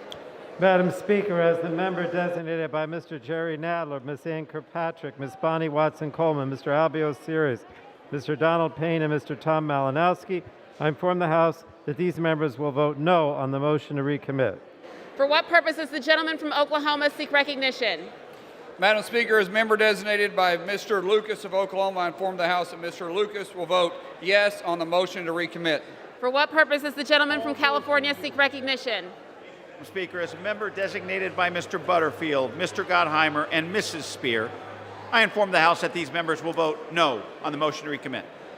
For what purpose does the gentleman from Texas seek recognition? Madam Speaker, as a member designated by Mr. Cawthorn, great state of North Carolina, I inform the House that Mr. Cawthorn will vote yes on the motion to recommit. For what purpose does the gentlewoman from New York seek recognition? Madam Speaker, as the member designated by Mr. Deutsch of Florida and Mr. Schneider of Illinois, I inform the House that these members will vote no on the motion to recommit. For what purpose does the gentlewoman from West Virginia seek recognition? Madam Speaker, as the member designated by Mr. Reed of New York, I inform the House that Mr. Reed of New York will vote yes on the motion to recommit. As the member designated by Mr. LaHood of Illinois, I inform the House that Mr. LaHood of Illinois will vote yes on the motion to recommit. For what purpose does the gentlewoman from New York seek recognition? As the member designated by Mr. Bowman of New York, I inform the House that Mr. Bowman will vote no on the motion to recommit. For what purpose does the gentleman from Texas seek recognition? Madam Speaker, as the member designated by Mr. Lee Gomer of the great state of Texas, I inform the House that Mr. Gomer will vote yea on the motion to recommit. For what purpose does the gentleman from Pennsylvania seek recognition? Madam Speaker, the following members, Mr. Lawson of Florida, Mr. Dory of Pennsylvania, and Mr. Harper of Nevada vote no on non-committal, recommitted. For what purpose does the gentleman from Alabama seek recognition? Madam Speaker, as a member designated by Mr. Hagedorn of Minnesota, I inform the House that Mr. Hagedorn will be voting yes on the motion to recommit. For what purpose does the gentlewoman from Ohio seek recognition? Madam Speaker, as the member designated by Mr. Rush of Illinois and Mr. Ryan of Ohio, I inform the House that these members will vote no on the motion to recommit. For what purpose does the gentleman from Michigan seek recognition? Madam Speaker, as the member designated by Mr. Stauber of Minnesota, I inform the House that Mr. Stauber will vote yea on the motion to recommit. For what purpose does the gentlewoman from Illinois seek recognition? As the member designated by Ms. Clark of New York and Ms. Williams of Georgia, these members will vote no on the motion to recommit. For what purpose does the gentleman from Tennessee seek recognition? Madam Speaker, as the member designated by Mr. Loudermilk of Georgia, I inform the House that Mr. Loudermilk will vote yea on the motion to recommit. Thank you. For what purpose does the gentleman from Illinois seek recognition? Madam Speaker, as a member designated by Mr. Grijalva, Ms. Stansbury, and Mr. Davis of Illinois, I inform the House that these members will vote no on the motion to recommit. For what purpose does the gentlewoman from Iowa seek recognition? As a member designated by Representative Salazar pursuant to House Res. 8, I inform the House Representative Salazar will vote yea on the Republican motion to recommit. For what purpose does the gentlewoman from Florida seek recognition? Madam Speaker, as the member designated by Ms. Maloney of New York and Mr. Christ of Florida, I inform the House that these members will vote nay on the motion to recommit. For what purpose does the gentlewoman from California seek recognition? Madam Speaker, as a member designated by Ms. Kim of California, pursuant to House Resolution 8, I inform the House that Ms. Kim will vote yes on the motion to recommit. For what purpose does the gentleman from Oregon seek recognition? Madam Speaker, as a member designated by Mr. Brown of Maryland, I inform the House that Mr. Brown will vote no on the motion to recommit. For what purpose does the gentlewoman from Florida seek recognition? Thank you, Madam Speaker. As the member designated by Mr. Waltz and Stubbe of Florida and Ms. Wagner, I inform the House that Mr. Waltz and Stubbe, Ms. Wagner will vote yea on the motion to recommit. For what purpose does the gentleman from Massachusetts seek recognition?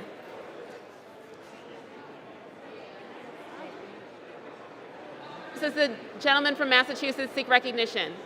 Good morning, Madam Speaker. As the member designated by the Honorable Mr. Neal of Massachusetts and pursuant to House Resolution 8, I'd like to inform the House that Mr. Neal will vote no on the motion to recommit H.R. 4521, the America Competes Act of 2022. Thank you. For what purpose does the gentlewoman from Washington seek recognition? Madam Speaker, as a member designated by Mr. Kinzinger, I inform the House that Mr. Kinzinger will vote yes on the motion to recommit. For what purpose does the gentlewoman from North Carolina seek recognition? Madam Speaker, as the member designated by Representative Alma Adams, I inform the House that Ms. Adams votes nay on the motion to recommit H.R. 4521, America Competes Act of 2022. For what purpose does the gentleman from Alabama seek recognition? Morning, Madam Speaker. As a member designated by Mr. Brooks of Alabama, I inform the House that Mr. Brooks will vote yea on the motion to recommit. For what purpose does the gentleman from Washington seek recognition? As a member designated by Representative Barragan of California, I inform the House that Representative Barragan will vote no on the motion to recommit. North Carolina? Does the gentleman from North Carolina seek recognition? Madam Speaker, as the member designated by Mr. LaMalfa of California, I inform the House that Mr. LaMalfa will vote aye on the motion to recommit.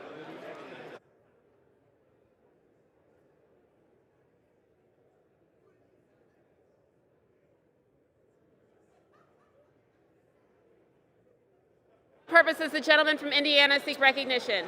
Madam Speaker, as a member designated by Ms. Walorski of Indiana, I inform the House that Ms. Walorski will vote yes on the motion to recommit.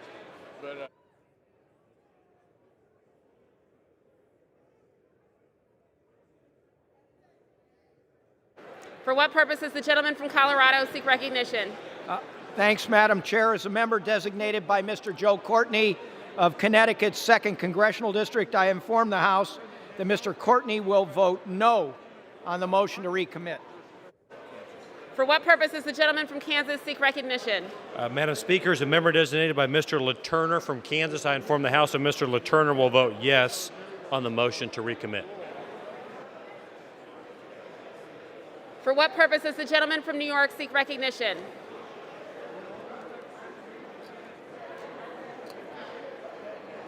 Madam Speaker, as member designated by Chairwoman Nydia Velasquez, Congressman Adriano Espaillat, and Congressman Richie Torres of New York, pursuant to House Resolution 8, I inform the House that Ms. Velasquez, Mr. Espaillat, and Mr. Torres will vote no on the motion to recommit.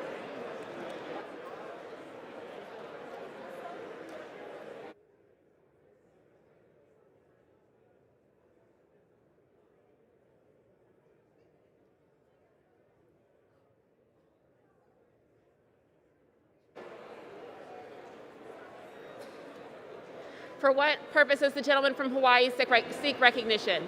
Thank you, Madam Speaker. As a member designated by Mr. Kahele, I inform the House that Mr. Kahele will vote no on the motion to recommit.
Right here.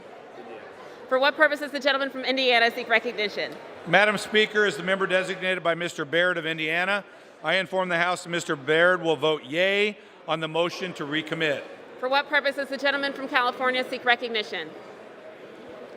Madam Speaker, as member designated by the following members: Grace Napolitano of California, Raul Ruiz of California, Henry Cuellar of Texas, Lucille Roybal Allard of California, Sarah Jacobs of California, and Pete Aguilar of California, I inform the House that these members will vote no on the motion to recommit.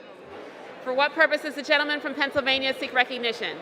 Thank you, Madam Speaker. As a member designated by Dr. Van Drew of New Jersey, I inform the House that Dr. Van Drew will vote yea on the motion to recommit.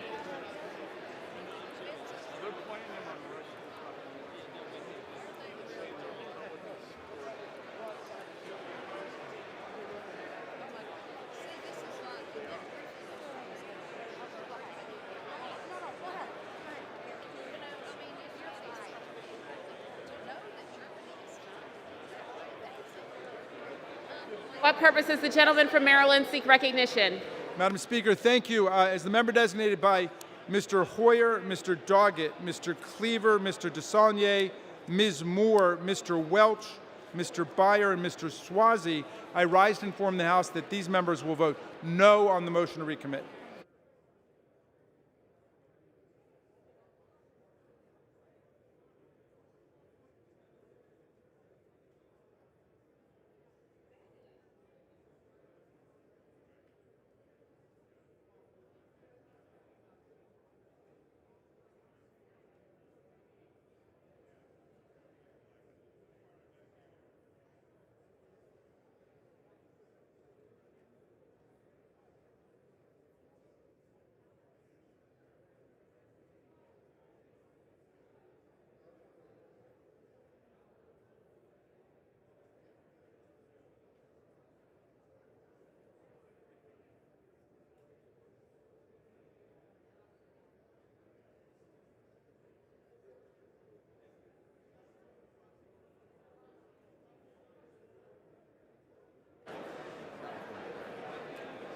For what purpose does the gentleman from California seek recognition? As the member designated by Mr. Khanna and Mr. Carnes, I inform the House that these members will vote no on the motion to recommit.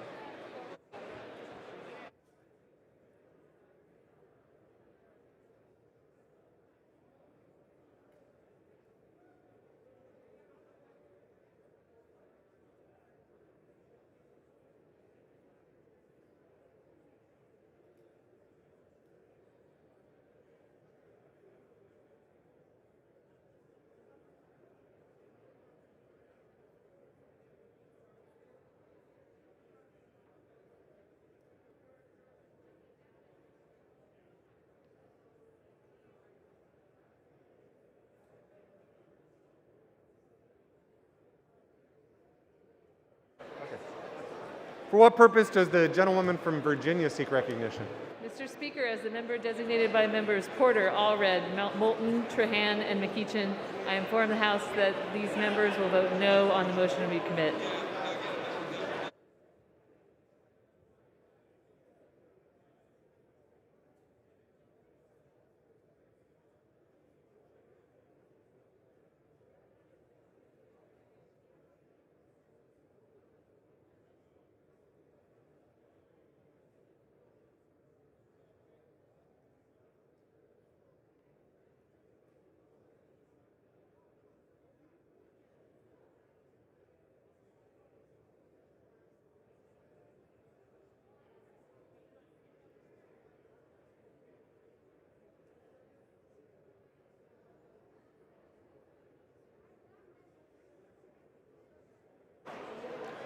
For what purpose does the gentleman from New York seek recognition?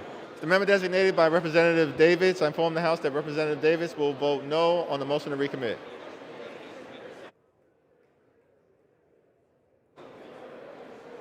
For what purpose does the gentlewoman from New Hampshire seek recognition? Mr. Speaker, as the member designated by Representative Axney, Representative Brownlee, and Representative Pingree, I inform the House that these members will vote no on the motion to recommit.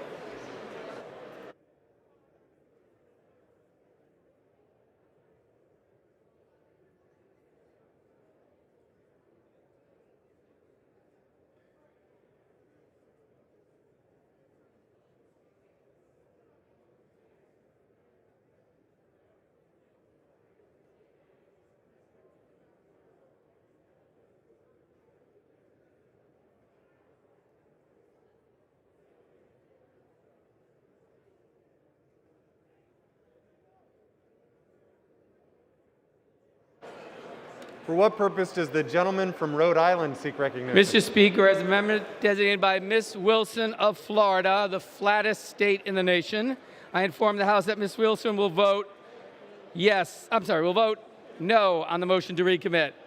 As a member designated by Mr. Keating of Massachusetts, home of the first lighthouse in Boston Harbor in 1716, I inform the House that Mr. Keating will vote no on the motion to recommit.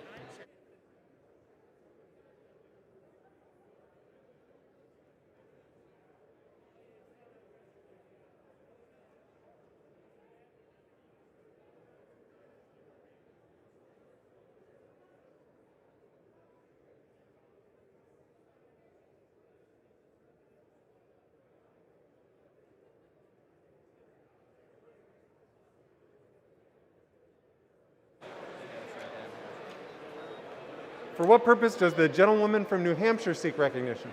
Mr. Speaker, as the member designated by Representative Frankel and Mang, I inform the House that these members will vote no on the motion to recommit.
Vote. The yeas are 211, the nays are 221. The motion is not adopted. The question is on passage of the bill. Those in favor, please say aye. Those opposed, please say no. The ayes have it. The bill is passed, and without objection, the gentleman from Texas. The yeas and nays, roll call vote, please. Pursuant to Section 3S of House Resolution 8, the yeas and nays are ordered. Members will record their votes by electric device. For what reason does the gentleman from Tennessee seek recognition? Mr. Speaker, as the member designated by Mr. Loudermilk of Georgia, I inform the House that Mr. Loudermilk will vote nay on H.R. 4521. Thank you. For what purpose does the gentleman from Pennsylvania seek recognition? Mr. Speaker, as a member designated by Mr. Lawson of Florida, Mr. Doyle of Pennsylvania, and Mr. Horford of Nevada, vote yay. For what purpose does the gentleman from Texas seek recognition? Mr. Speaker, as a member designated by Mr. Cawthorn, great state of North Carolina, I inform the House that Mr. Cawthorn will vote no on H.R. 4521. For what purpose does the gentleman from New Jersey seek recognition? Mr. Speaker, as the member designated by Mr. Jerry Nadler, Ms. Ann Kirkpatrick, Ms. Bonnie Watson-Coleman, Mr. Alvio Series, Mr. Donald Payne, and Mr. Tom Malinowski, I inform the House that these members will vote yes on H.R. 4521. For what purpose does the gentleman from Alabama seek recognition? Mr. Speaker, as a member designated by Mr. Hagedorn of Minnesota, I inform the House that Mr. Hagedorn will be voting no on H.R. 4521.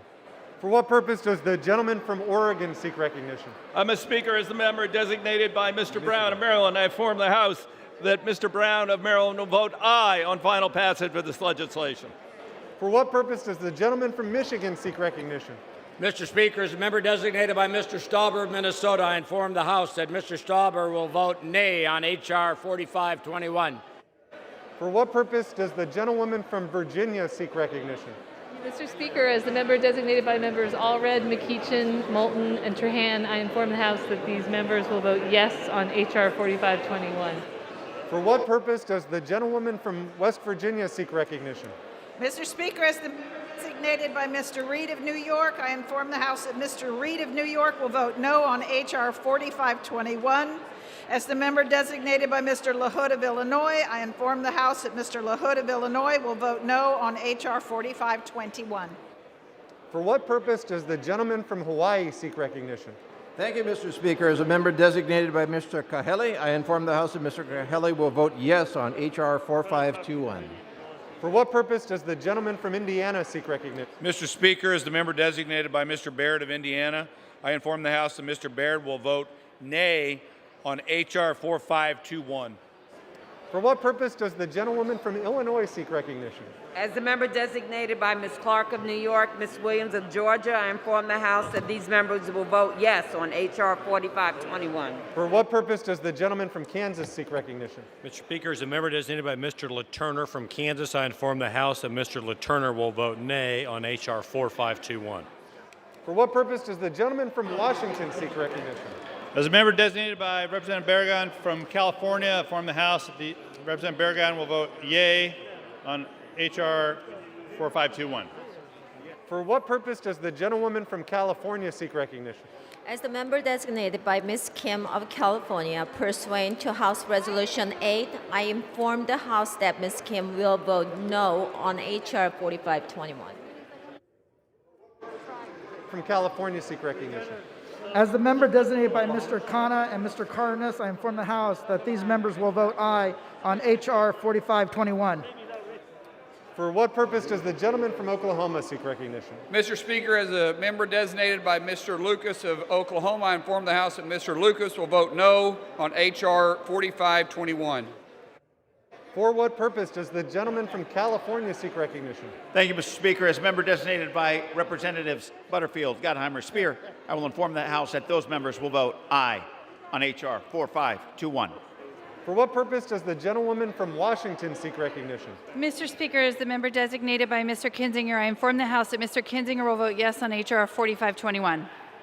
For what purpose does the gentleman from New York seek recognition? Mr. Speaker, as the member designated by Chairwoman Nydia Velasquez, Congressman Adriano Espaillat, and Congressman Richie Torres of New York, pursuant to the House Resolution 8, I inform the House that Ms. Velasquez, Mr. Espaillat, and Mr. Torres of New York will vote yes on final passage.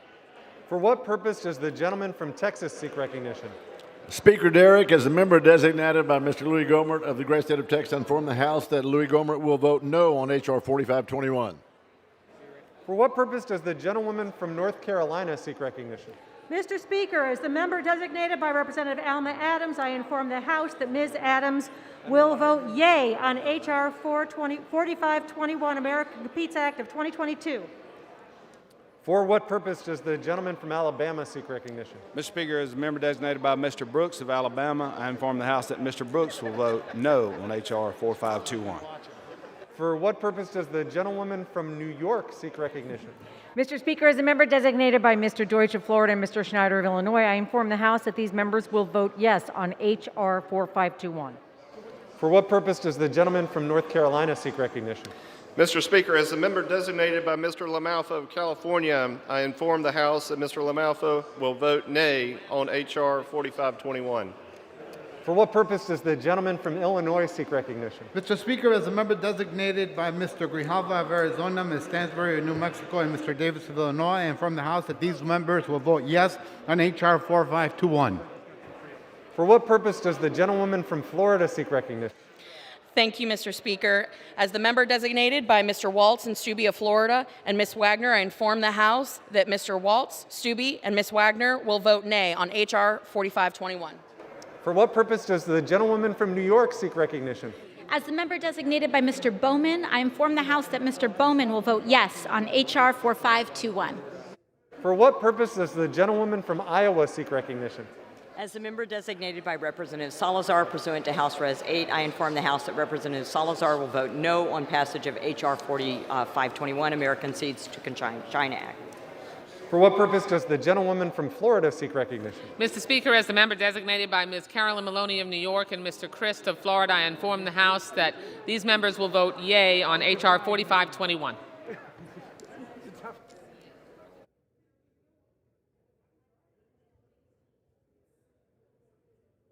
Does the gentleman from Massachusetts seek recognition? Good morning, Mr. Speaker. As the member designated by the Honorable Mr. Neal of Massachusetts and pursuant to House Resolution 8, I'd like to inform the House that Mr. Neal will vote yes on H.R. 4521, the American Competes Act. Thank you.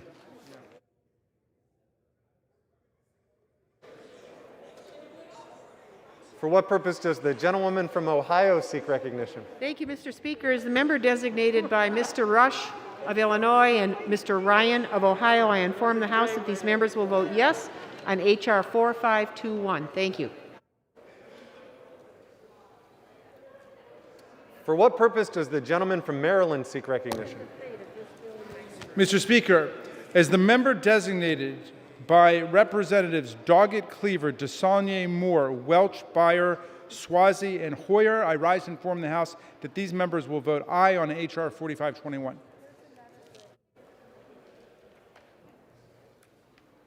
For what purpose does the gentlewoman from New Hampshire seek recognition? Mr. Speaker, as the member designated by Representatives Axney, Brownlee, Frankel, Mang, and Pingree, I inform the House that these members will vote yes on H.R. 4521.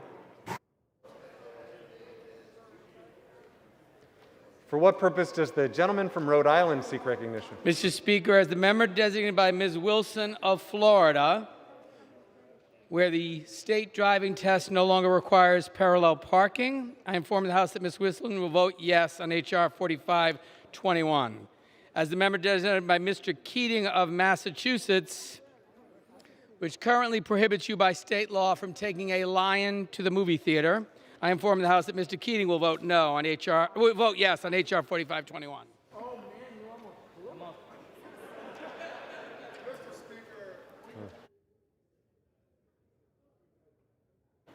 Is it Indiana?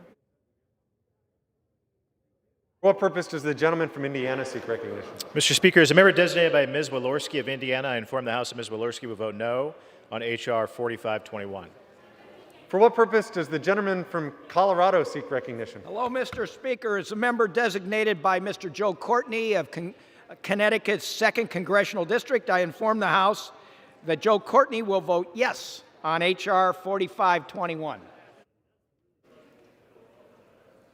For what purpose does the gentleman from California seek recognition? Mr. Speaker, as member designated by the following members: Grace Napolitano of California, Raul Ruiz of California, Henry Cuellar of Texas, Lucille Roybo Ellard of California, Sarah Jacobs of California, and Pete Aguilar of California, I inform the House that these members will vote yes on H.R. 4521.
For what purpose does the gentleman from New York seek recognition? As member designated by Congresswoman Sharice Davids, I inform the House that Congresswoman Davids will vote yea on H.R. 4521.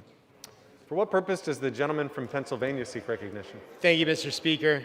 As member designated by Dr. Van Drew of New Jersey, I inform the House that Dr. Van Drew will vote no on H.R. 4521.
Recognition.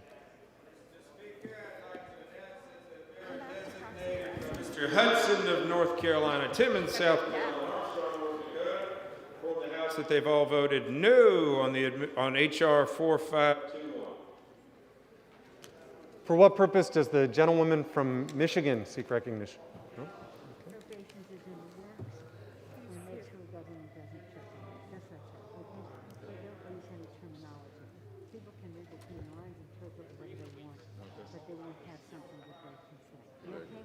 Sure. All right. Isn't it 600? Murphy voted no. One, two voted no. Yeah, 10 people voted yes. See what happens when I try to use my own judgment.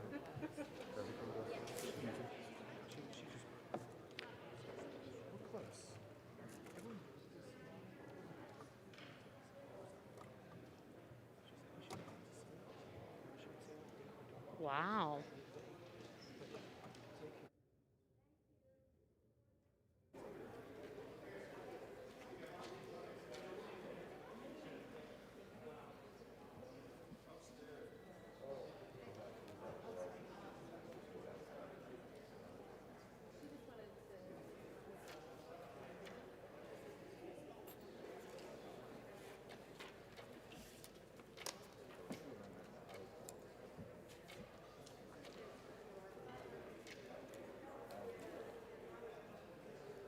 I mean, I feel like I really nailed it, don't you?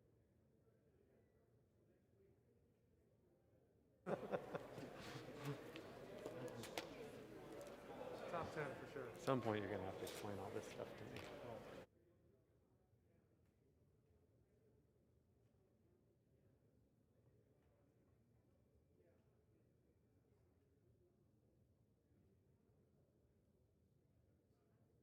Decoration has it. That's fine.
Have all members voted?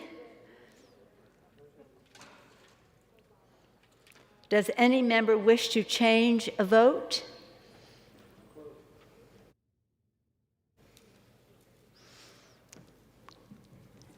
This is great.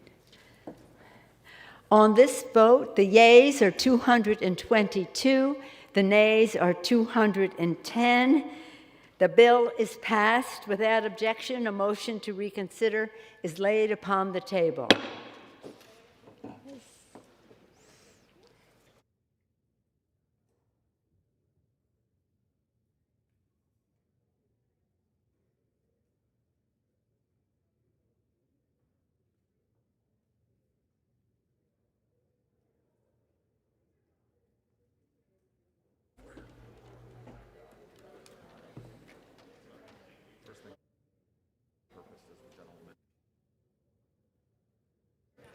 For what purpose does the gentlewoman from Michigan seek recognition? Mr. Speaker, I ask unanimous consent that in the engrossment of H.R. 4521, the clerk be authorized to correct section numbers, punctuation, spelling, and cross-references, and to make such other technical and conforming changes as may be necessary to reflect the actions of the House. Without objection, so ordered.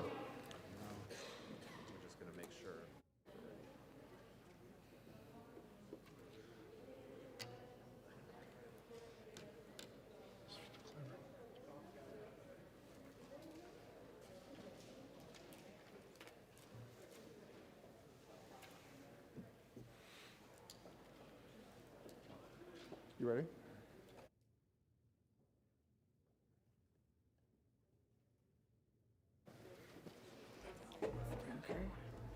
Oh, I didn't know that worked.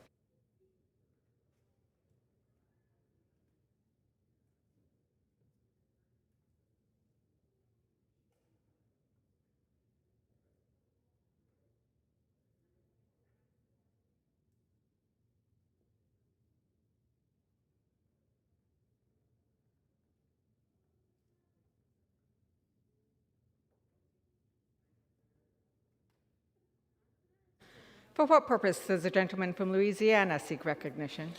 Madam Speaker, I ask unanimous consent to speak out of order for the purpose of inquiring to the Majority Whip the schedule for next week. Without objection. And also, Madam Speaker, I ask unanimous consent to revise and extend my remarks. Without objection. Thank you. With that, I'm happy to yield to my friend, the gentleman from South Carolina, the House Majority Whip. I thank the gentleman for yielding, and I appreciate him letting me stand in today for the Majority Leader. I have talked to him, the Majority Leader, this week, and I understand he's doing very well, and I hope that he will rejoin you at this desk next week. Before I go to the schedule, I also want to thank the gentleman for joining me yesterday for a historic occasion, the dedication of H-150 on the first floor of this building, which happens to be part of his office. That building has been designated the John Joseph H. Rainey Room, and as you know, Rainey was elected to the United States Congress from South Carolina on December 12th, this past December 12th, 150 years ago. And none of us really realized it at the time, but H-150, now a part of the Republican Whip's office, was the Indian Affairs Room back when Rainey was here. Rainey was on that committee. And so it's so fitting and proper for that room to carry his name. And I want to thank the gentleman for being so kind yesterday and being part of that. Now for the schedule. Yield on that. Please yield. Yeah, it was a special day for all of us that were there, not just to celebrate Joseph Rainey, to have the Rainey family. You had direct descendants of Joseph Rainey. His great-granddaughter was there, as well as other relatives of Joseph Rainey, and to celebrate, especially during Black History Month, the first African-American ever elected to the United States Congress, to learn more about his history, and someone who was born into slavery, something we talked about. Only in America can someone born into slavery just a few years after the end of slavery be elected to the United States Congress and come up here and fight for equality. And he had a great record for almost 10 years serving in Congress from the great state of South Carolina.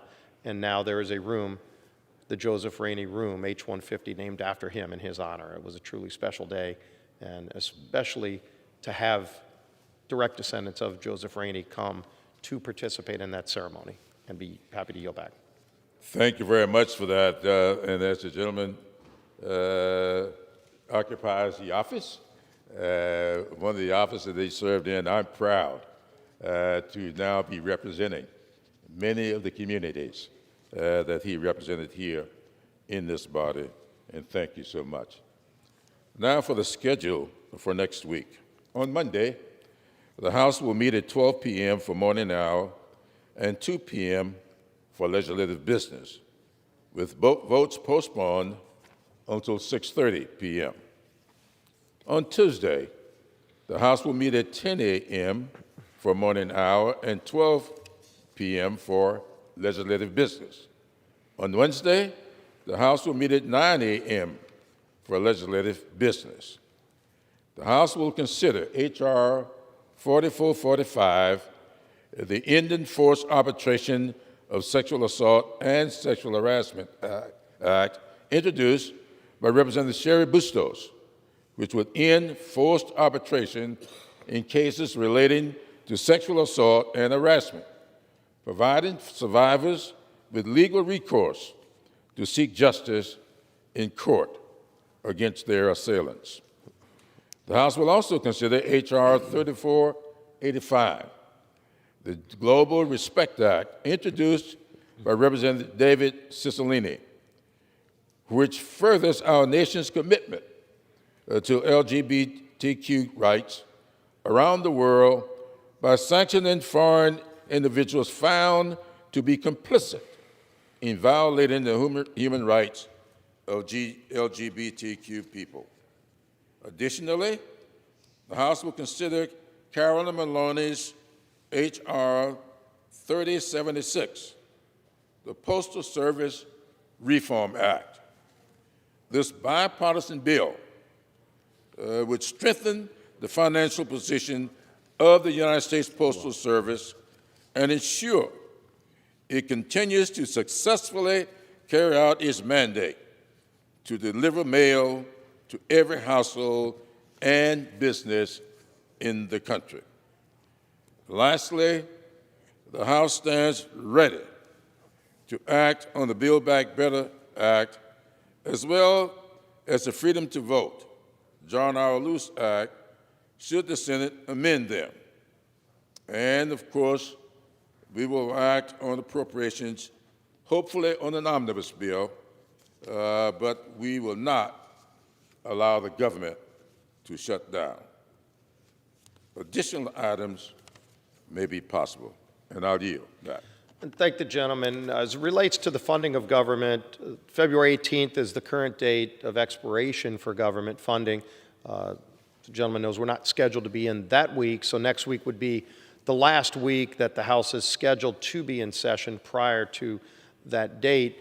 We haven't seen any agreement on a broader long-term package. There has been some talk we've been hearing there may be a short-term CR brought forward next week. Does the gentleman know if there is any anticipation of a continuing resolution to be brought forward next week? And if so, is there a length of time that's being anticipated if that legislation were to come forward next week? And I'd yield. If the gentleman yields back, yes, we've heard all of those discussions, and we are hopeful that something will come forward next week in the form of an omnibus. But if not, we'll respond appropriately when we get to that point. All right, so we'll determine whether or not that happens. If there is a date that the gentleman's aware of, if there would be a short term, we'd be interested in seeing that. I'm not aware of a date, but I would hope that if we do not get an omnibus, there will be a short-term CR, because the gentleman knows that getting the omnibus is very, very important to our constituents back home, so that people can plan their lives sufficiently. And he and I both are very concerned about the effectiveness of our representation of our constituents. And thank the gentleman. Hopefully those negotiations can escalate.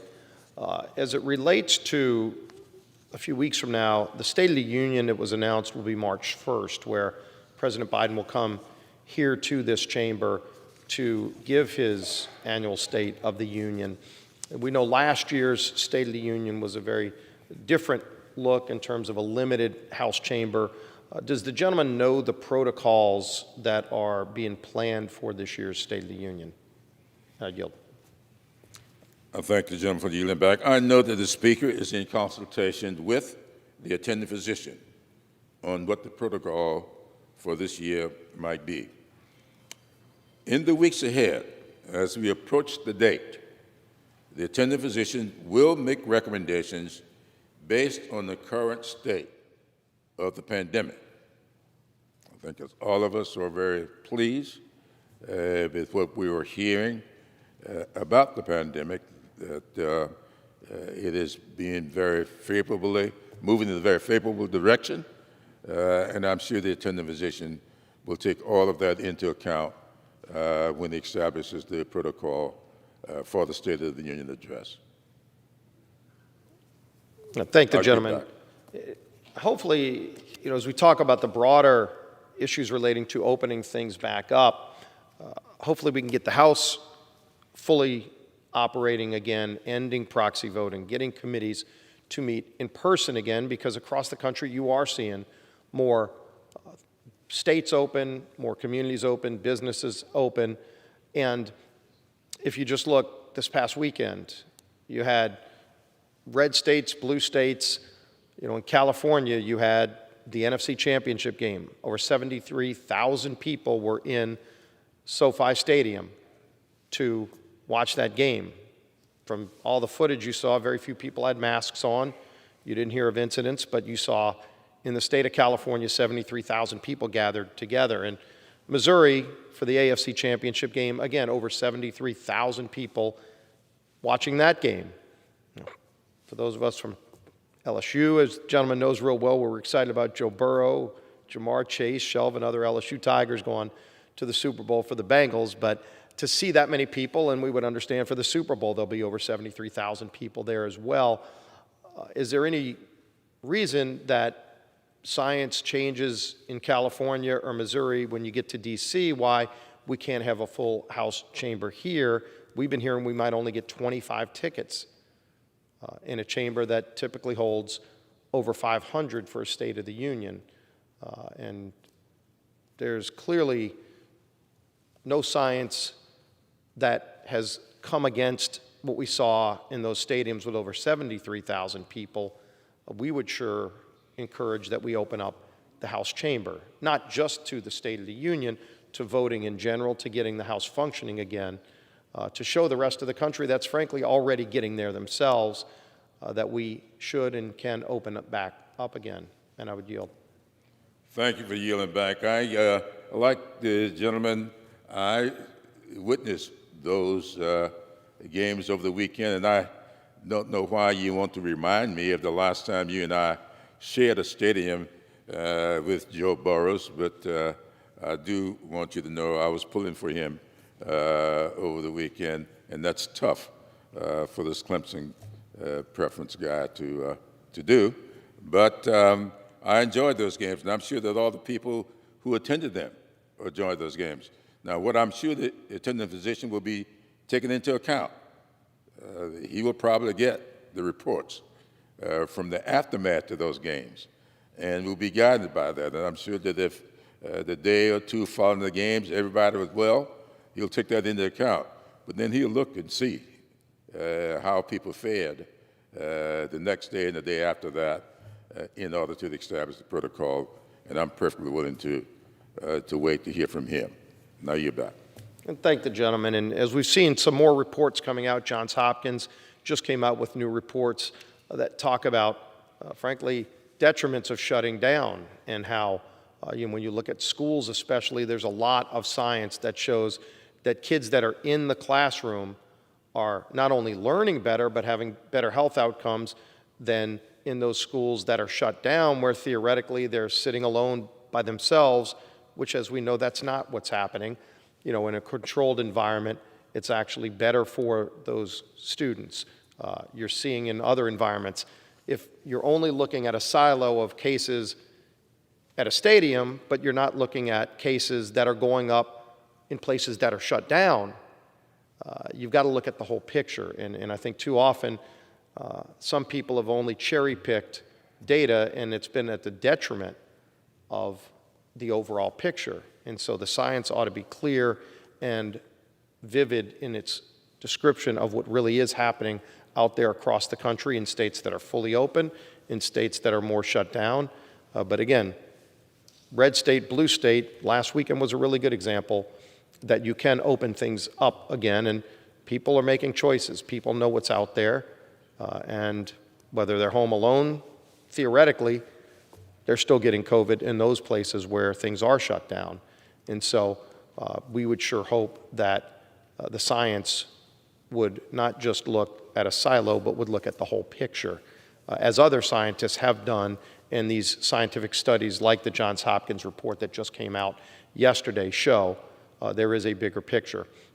We are hearing reports that it would be a limited number of tickets available. Maybe that's premature, but if the gentleman's saying that you're waiting on the doctor to make those recommendations, then maybe the number we were given a few days ago of 25 limitation is a premature number, and hopefully that opens up. I'd yield to the gentleman if there's anything else to Thank add. you for yielding. You're absolutely correct. I agree with you. The number that was announced previously is based upon situation as it stood at that moment.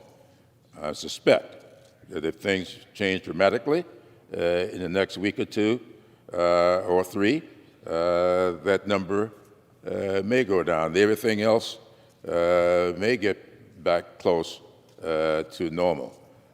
But I come from a pretty red state, and the reviews are pretty mixed as it relates to even school children. Some schools are doing well, other schools aren't. So it's not just what state you may be from, but a lot depends on what community that you live in. And we have a community here that we all enjoy living and working in. And I'm sure that the attending physician will take into account things that exist in and around this community in making his decision as to how we should conduct ourselves during the State of the Union. I yield back. Is there an expected date on when that protocol will be released? No, I have. You yield back. Thank you for yielding. No, I don't have any idea and have not been informed as to what date that decision will be made. But I'm sure it will be made in good enough time for us to conduct ourselves accordingly. All right, and You're back. I'm glad to hear the gentleman's update as well on the Majority Leader's health. We miss him here and look forward to seeing him back here. He's left things in very good hands with the Majority Whip, but we also look forward to the day when he returns, hopefully next week. And that's encouraging news to hear as well. And unless the gentleman had anything else, I'm prepared to yield back. No, nothing else. I'll yield back. Madam Speaker, yield back.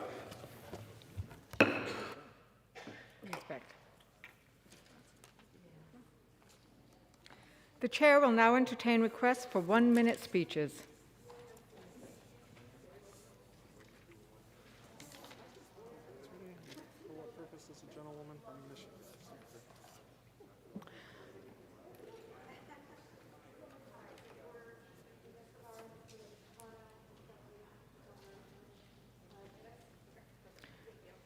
For what purpose does the gentlewoman from Michigan seek recognition? I ask unanimous consent to address the House for 1 minute and extend our remarks or make edits later. Without objection, the gentlewoman is recognized for 1 minute. Thank you so much, Madam Chair. I stand here today at the beginning of Black History Month to honor the mother of the Civil Rights Movement and beloved resident of 13 District Strong, Mother Rosa Parks, on her birthday. Today, with the help of her family, we introduced a bill to name a United States postal office near her home in honor of this amazing, incredible civil rights leader. The progress made by those incredible leaders who came before us, like Mother Rosa Parks, Dr. King, Malcolm X, Fred Hampton, and so many more, is under extreme threat. While some in our body, right here, choose to ban books and desperately try to return to the days of Jim Crow, I'm proud to stand here for the radical love and beautiful strength embodied in leaders like Mother Rosa Louise Macaulay Parks.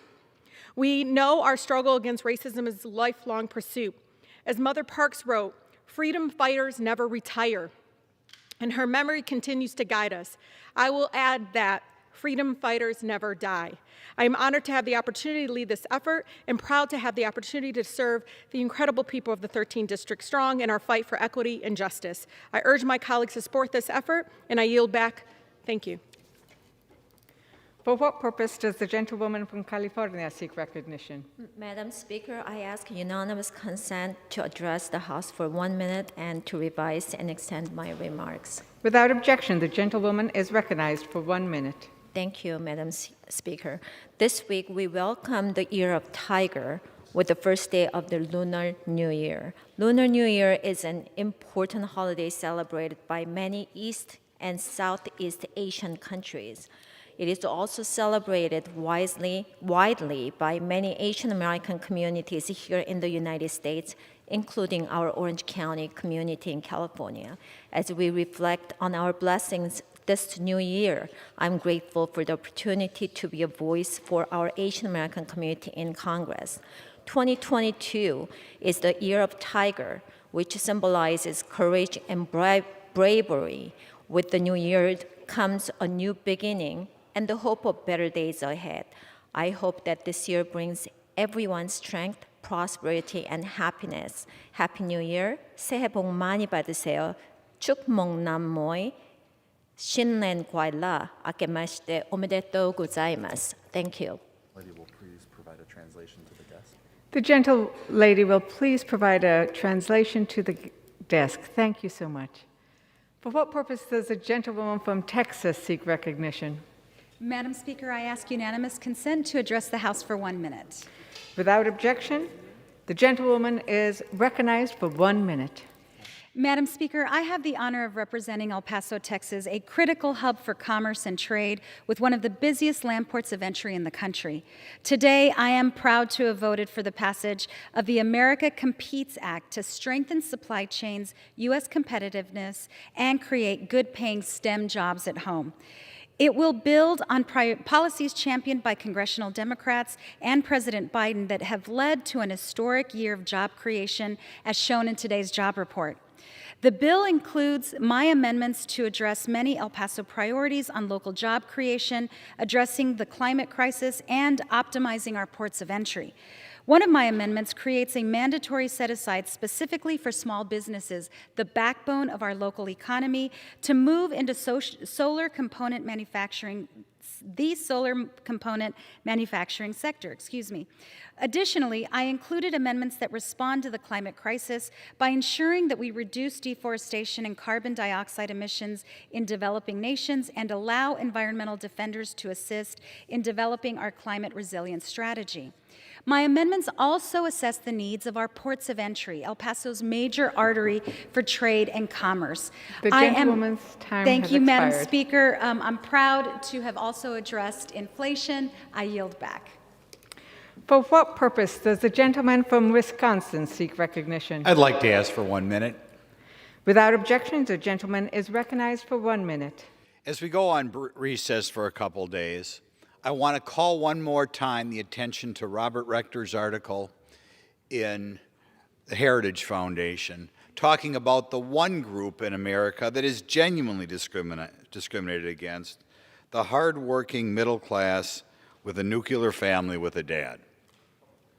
As Rector points out, changes made in the Build Back Better Act, particularly a lot more money for low-income housing, will create up to a $14,000 penalty that nuclear families will face when the husband and wife get married as opposed to a single family. This is true, and this does not include other things such as, for example, Pell Grants, which I know the Democrat Party wants to give free college to illegal immigrants, whereas if you are a child with mom and dad at home working, you have to go deeply in debt. I strongly want people in this institution to focus on the nuclear family, a sizable segment of the population, gentleman's time and has stop expired. discriminating against them. Give them the same things that the more favored classes get. Thank you. For what purpose does the gentleman from California seek recognition? Madam Speaker, I ask unanimous consent to address the House for 1 minute and to revise and extend my remarks. Without objection, the gentleman is recognized for 1 minute. Thank you, Madam Speaker. I rise today to remember Lulu Mae Clemens, a champion for social justice and longtime Riverside community activist. I knew Lulu Mae in the 1980s when I was getting involved in the Greater Riverside Urban League. And to this day, I remember her graceful yet determined presence and her efforts to advance racial equality in our community. Lulu Mae was a true pioneer. She devoted herself to her community and was persistent in her fight for equality, for quality education and fair housing. As the first black administrator hired by the Riverside County Office of Education and vice president of the Fair Housing Council of Riverside County, Lulu Mae empowered minorities and broke barriers. Lulu Mae understood the preciousness of civil rights, equality, and opportunity for all. To the family of Lulu Mae Clemens and all those who knew, loved, and respected her, I offer my deepest condolences. Lulu Mae's legacy will continue to live on. Thank you, and I yield back. For what purpose does the gentleman from West Virginia seek recognition? I seek to address the House for 1 minute and revise and extend my remarks. Without objection, the gentleman is recognized for 1 minute. I stand before you to share a story of West Virginia's 2nd Congressional District's own hometown hero, Tyler Baldwin. Tyler Baldwin is a 17-year-old young man from Newville, West Virginia, who risked his own life to rush into his neighbor's burning home. On the morning of November 29th, 2021, Tyler was going through his routine of getting ready for school. He noticed his neighbor's house was on fire. He knew his neighbor had mobility issues. Without hesitation, Tyler sprinted into the blaze and the smoke and helped his neighbor escape the home. Tyler was treated for minor injuries, and the homeowner was shaken up, but okay. It was my honor for my staff and I to present Tyler with a formal letter of gratitude and a congressional certificate of recognition at a ceremony put together by his school. I want to thank him for selflessly putting others first and congratulate him on being an upstanding citizen in his community. I yield back. For what purpose does the gentlewoman from Massachusetts seek recognition? Madam Speaker, I rise for unanimous consent. Without objection, the gentlewoman is recognized for 1 minute. Thank you. I rise today to honor the life and legacy of a distinguished community member of the Massachusetts 7th, Miss Eva Williams. Born and raised in Boston, Miss Williams learned the value of hard work and determination at an early age. She embodied resilience, a love for her family and community, and never let the challenges of life prevent her from following her own dreams. Miss Williams worked over 20 years as a bus operator for the MBTA. After retiring, she enjoyed spending more time with her children and grandchildren. With a heart for traveling and a love for interior decorating, Miss Williams was the kind of person anyone would want to spend time with. She was a caring mother, a loving grandmother, and her transition is a deep and profound loss for her family and our community at large. Miss Williams, you will be truly missed. May you rest in peace and power. Thank you. For what purpose?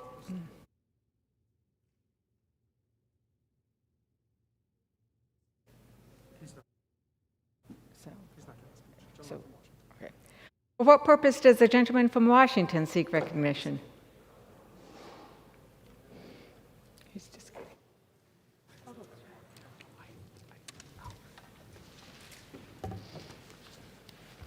Thank you, Madam Speaker. I ask unanimous consent to address the House for 1 minute. Without objection, the gentleman is recognized for 1 minute. Thank you, Madam Speaker. The America Competes Act is about creating jobs and spurring innovation all across our country. And it's about recognizing that America can't compete if it leaves communities behind, that we need to get all of our best players on the field if we're going to win economically. Today's bill includes a pilot version of my Recompete Act, which would provide some flexible, long-term support to empower communities that have struggled so that they can grow jobs and strengthen their economies. For some communities, that may mean investments in workforce development. For others, broadband. For some, support for entrepreneurs. I grew up on the Olympic Peninsula of Washington State, and now I am proud to represent it. We have amazing assets and outstanding people, but there's a real concern in some communities that their town's main export may be young people, as prospects for the future often seem brighter someplace else.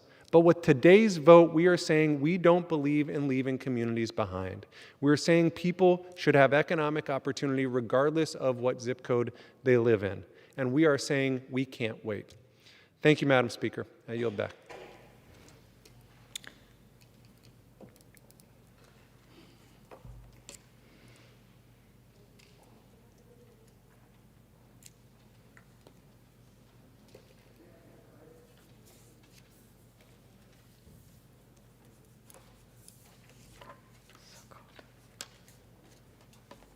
For what purpose does the gentlewoman from Nevada seek recognition? Ask to address the House for 1 minute and revise and resubmit my comments. Without objection, the gentlewoman is recognized for 1 minute. Thank you, Madam Speaker. A recent UN report confirmed that climate change represents nothing less than a code red for humanity. We know the largest contributor to emissions is transportation, and that's why efforts to decarbonize this sector are so important if we're serious about fighting climate change. Modernizing our transportation sector and moving towards a clean energy future means building electric vehicle infrastructure, something that the new law does with the first ever federal investments in a national EV charging network. In Nevada, this will bring over $38 million to build EV stations throughout the state, helping us to have a higher percentage of electric vehicles on the road, reduce our emissions, and address climate change. Now, people often come to Las Vegas to recharge. Now, thanks to the infrastructure law, they'll be able to do it in other ways and in other places. Thank you very much. For what purpose does the gentleman from Kentucky seek recognition? I rise to address the House for 1 minute. Without objection, the gentleman from Kentucky is recognized for 1 minute. Madam Speaker, I rise to recognize Hope That Binds, a ministry based out of Cunningham, Kentucky that supports West Kentucky families by providing critical adoption resources. Hope That Binds is an outstanding regional leader when it comes to helping families pursuing adoption through financial assistance and counseling. I'm proud of my constituents, Wendy Davis Wilson, Jeff and Benita Davis, Brooke Kelly, and Gracie Reynolds, for their significant contributions to this great organization. Adoption provides a home for needy children as well as the opportunity to raise a child for hopeful parents. Belonging to a family is a natural and vital component of life, and every child deserves a loving and nurturing home. Hope That Binds' commitment to the gift and treasure of adoption is heartwarming and a great example of giving back to the less vulnerable. February 7th through 11th is a week of celebration and awareness for this wonderful nonprofit, and I'm proud to recognize them for their incredible work. On behalf of my constituents, I congratulate Hope That Binds for supporting some of the most vulnerable members of our society. Thank you, Madam Chair, and I yield back. Under the Speaker's announced policy of January 4th, 2021, the gentleman from Arizona, Mr. Schweikert, is recognized for 60 minutes as the designee of the Minority Leader. Thank you, Madam Speaker Pro Tem. Before we begin, I actually want to yield as much time as he may consume my friend Mr. Calvert from California. I thank the gentleman for yielding. Madam Speaker, I rise today to honor Tristan Kroggius, father of our former House colleague Mimi Walters. Tris passed away peacefully on December 30th, 2021. He was born in Tammerfors, Finland, and immigrated to New York and his family in 1939 as a refugee from the Russian invasion of Finland. Tris attended the University of New Mexico on the NROTC scholarship and served as a Marine officer from 1954 to 1960. In 1952, he and the love of his life, Barbara Brophy, eloped. After Tress left the Marine Corps, he began a business career in California. Tress rose to become president of Hunt Wesson Frozen and Refrigerated Foods, and later president of Delati Limited's U.S. Food Division in 1987. He retired as president and CEO of Tenneco West, and after retiring, Tress earned a law degree in 1990 and was admitted in the California bar.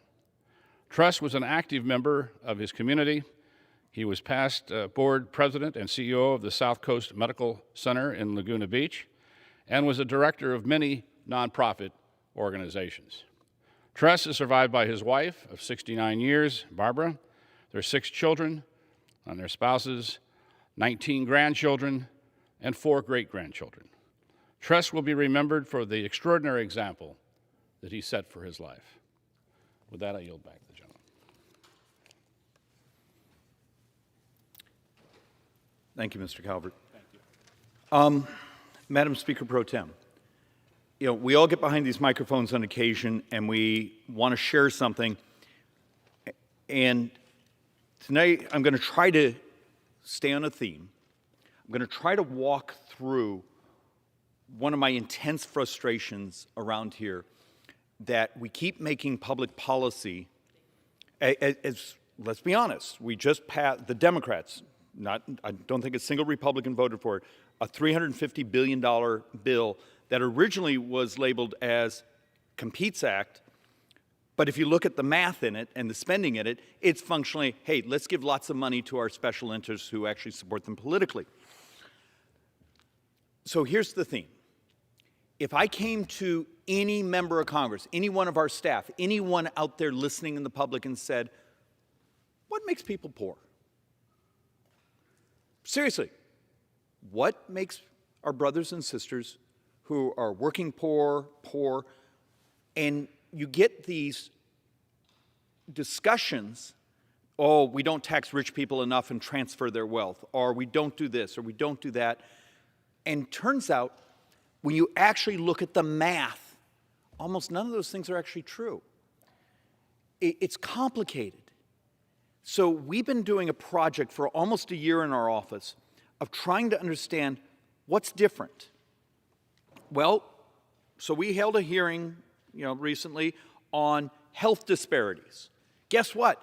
There really are health disparities between certain urban minority populations, my tribal communities in the Southwest. But why?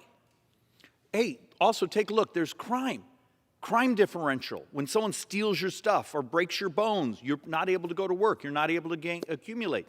You actually start to look at all these things that are societal factors. You open up the border, you're competing against others with similar skill sets, labor sets. And my argument is, over this last 12 months of unified leftist, unified Democrat control of government, we're just crushing people. We're crushing the working poor, we're crushing the middle class, and the data, and I'm going to prove it. But one of the most interesting things we've been looking at, and we've actually taken some ridicule for fixating on this, but the math is the math. I would typically start these presentations with, take a look at the accumulation of U.S. sovereign debt. It is exploding. 29 years, $112 trillion, and that's based on last year's CBO math. It's Social Security and Medicare, primarily Medicare, but 31% of Medicare spending and borrowing is just diabetes. Well, also that other project we've been doing of what makes certain populations poor. Well, it turns out our brothers and sisters who are often working poor or just trying to survive have dramatically higher health problems. And it's primarily diabetes. In rural poverty, in my tribal poverty, in my urban poverty, look at the diabetic numbers. So wouldn't the most compassionate thing be not do what the left keeps saying of, we're going to build more clinics, help people live with their misery. But how about doing something revolutionary? How about curing? How about investing in curing our brothers and sisters who suffer? And we're working, and it's hard, it's difficult math, but what would happen if a cure to income inequality? Well, then you'd have to eventually adjust for crime and open borders and all the other things that we're going to talk about. And we've taken some ridicule saying, well, type 1, type 2 diabetes, you can't. Well, it turns out we've been tracking the science. And there was a time we used to have this constant debate here where Democrats would accuse Republicans of not following the science, and we're obviously, when particularly with COVID, accusing the Democrats. But does anyone actually here have a alert on their search engines to track the news stories of some of the really amazing stuff happening? So this is a story functionally from yesterday, and it's a unique approach. They're functionally doing a CRISPR-altered stem cell, and the beauty of that is, what happens if I can get your body to start producing insulin again, and because we know type 1 diabetes, and part of type 2, is an autoimmune reaction. Your body is killing the cells that produce insulin. And so with that little bit of CRISPR technology, your body doesn't recognize it and doesn't kill the very cell that's producing the ability to take on your glucose. It's begun. It's actually moved into type 1. So think of this. We just spent $350 billion, well, at least the Democrats are trying to. And something like this, if you'd done a version of Operation Warp Speed, or call it whatever you want if that's too Trumpian for the left, but the single biggest driver of U.S. debt is diabetes. 33% of all healthcare spending, 31% of Medicare spending.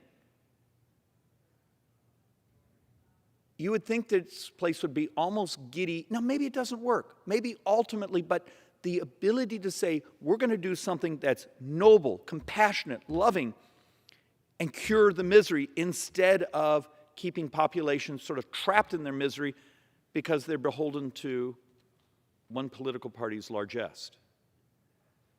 It's beginning. This is the type of disruption. This is symbolic of the type of disruption that makes the country wealthier, more prosperous, and minimizes misery. And we've been talking about this technology coming for about a year and why we're not doing more investing in it. So the White House has an initiative, wonderful, but they need to redesign, and the same thing here in the House, we need to redesign where the resources of primary research or the incentive to bring a product to market or the timing it takes to make it through the math of a phase 1, phase 2, phase 3, we do it the wrong way. Just as the Democrats bill they just passed where it's command and control. It's almost the 5-year plan. Federal government will decide who gets a grant, who doesn't get a grant. You now have to come be really nice to the administration and your member of Congress if you want money for your business. The arrogance of this place. One of the hazards of members of Congress, it's like that running joke. What are the 2 times in life you think you know everything? When you're 13 years old and the day after you get elected to Congress. The debate here so often sounds like it's a decade out of date. But think about the board I was just showing. If there really is, and it's now in type 1, phase 1 trial, an ability to make to cure type 1 and make a dramatic difference in type 2,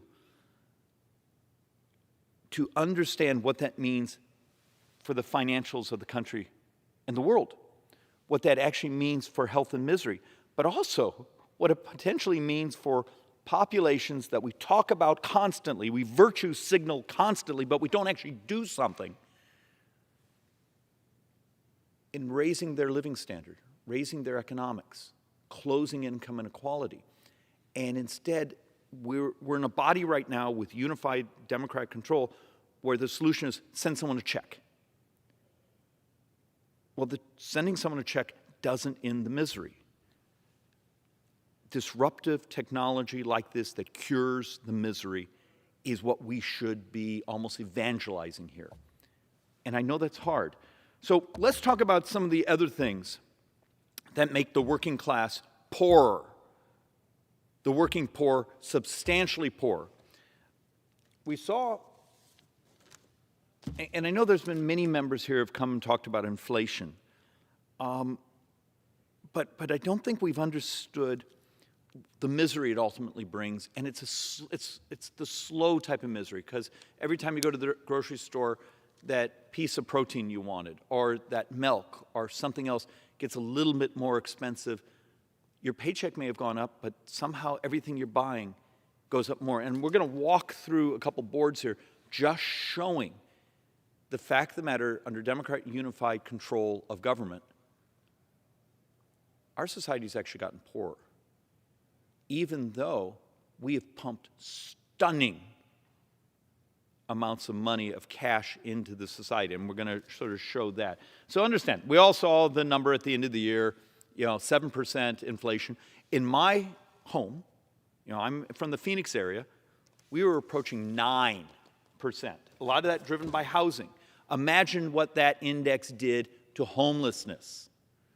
We're going to see some statistics here of the narcotics and other things that have been coming across the border now that we have sort of an open border policy from the left.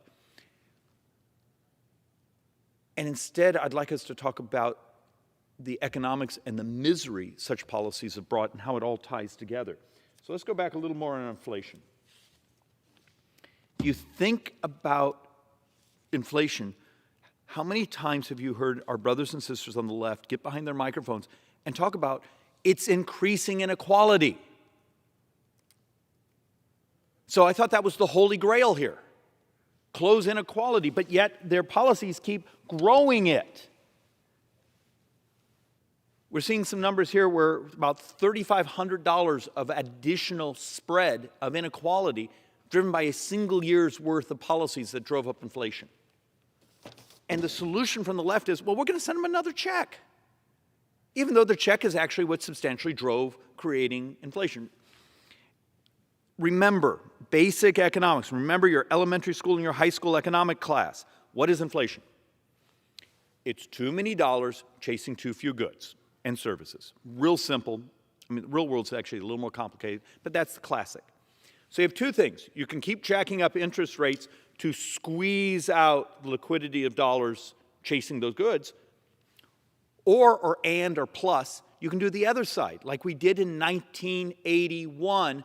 They raised interest rates, but people forget the first year of President Reagan, even with a Democrat Congress, they adopted tax cuts and policies to make more stuff. If you have lots of dollars out there chasing things, you got a couple solutions. You could squeeze the dollars out of the economy to lower inflation, or you can make more stuff. Because too many dollars chasing not enough goods. Okay, make more stuff. It's a classic supply-side solution. Make the tax code, the regulatory code, the incentives to make more stuff.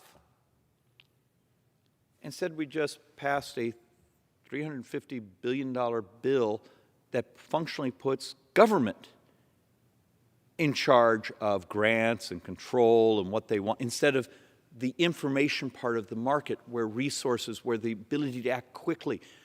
We should be incentivizing the animal spirits to go make more stuff as a way to lower this inflation that's crushing people.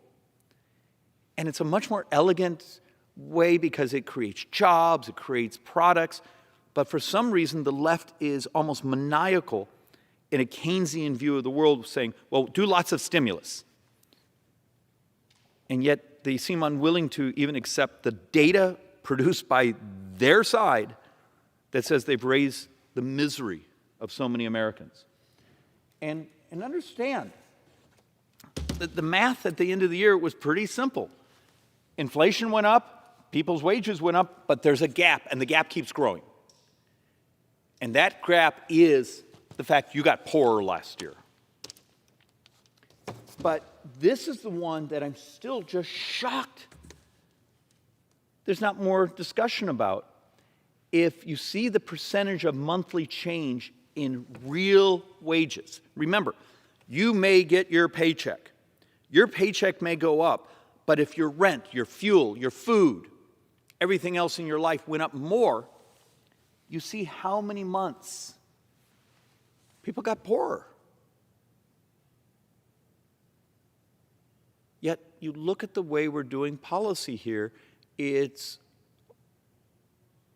the administration, my Democrat colleagues' willingness to continue to spend money at just stunning levels in ways that the economics say you're going to actually make people poorer. Planned economy hasn't worked particularly well anywhere in the world. And you start to see the data of the gap. And we've tried to present this in not a mean way, but the fact of the matter is the Democrat policies, since, remember, they took over Congress, 3 years ago. They now have unified government after the last election. The gap between the wealthy and the poor is growing. Do you all remember 2018, 2019? The vicious rhetoric that came from our brothers and sisters on the left after we did tax reform. Yet, In modern economic times, it was the greatest success we've had in shrinking income inequality. You're going to see some boards here where food insecurity, it worked.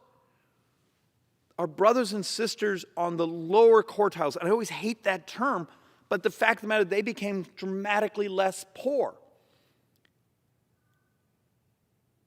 And then when the Democrats take power, they abandoned the very things that were working.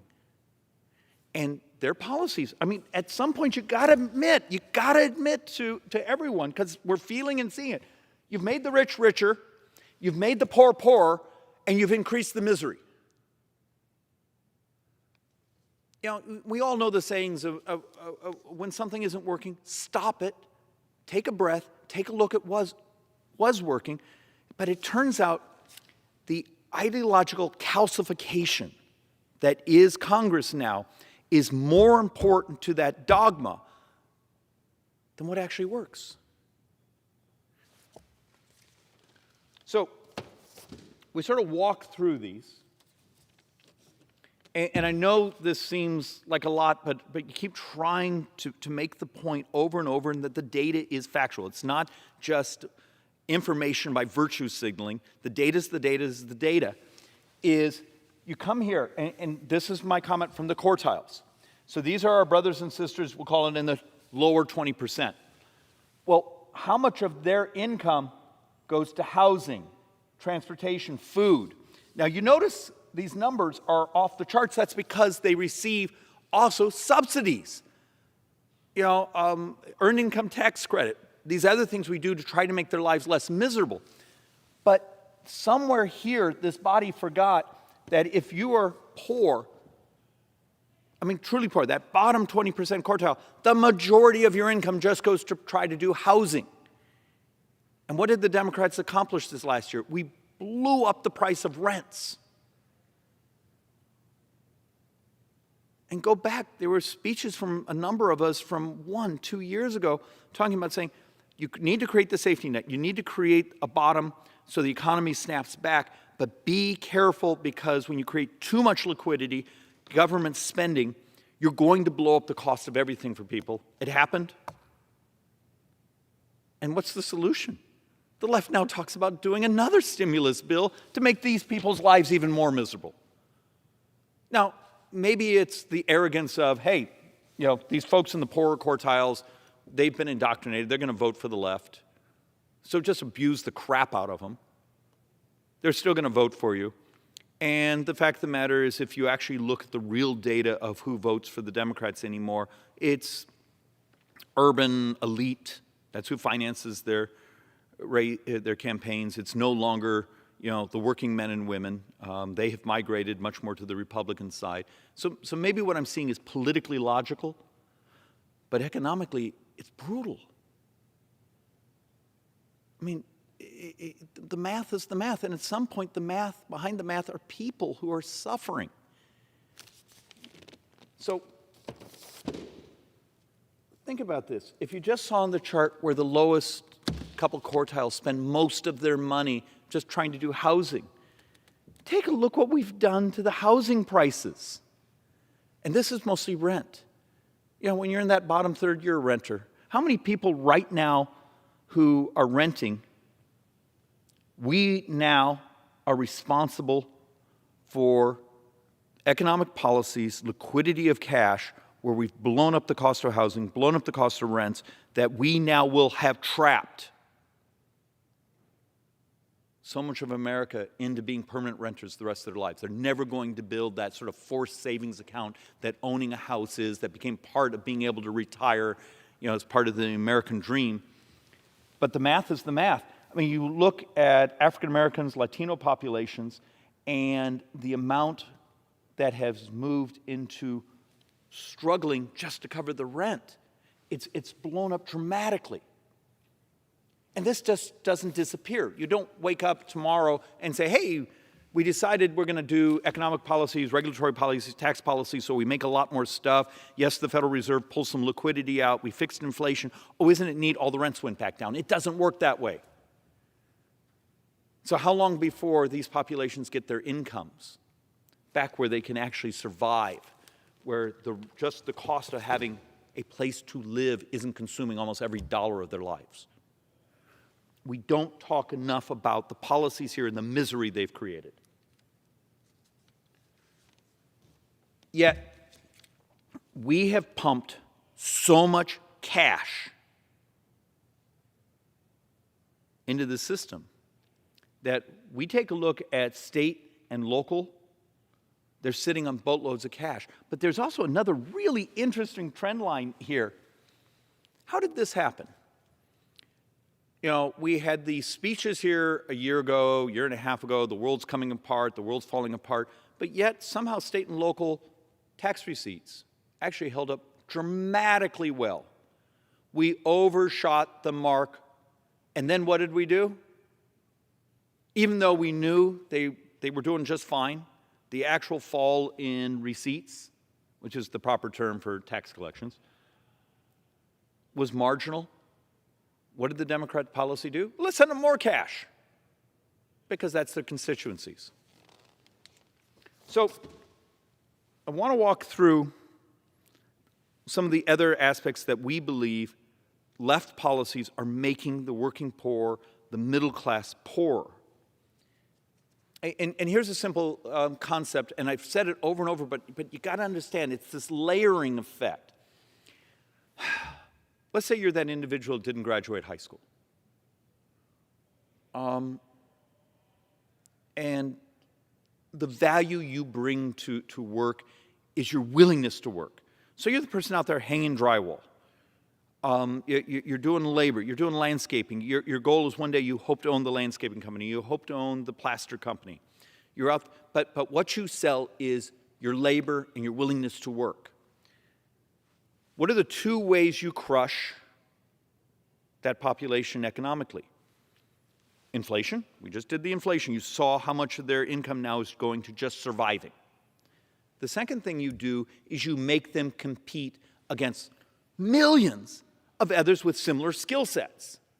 So there's this great economic argument that if you want to grow American GDP, immigration is a big deal, but it has to be immigration that has a multiplier effect on everything from tax receipts to the productivity, and you don't import massive poverty.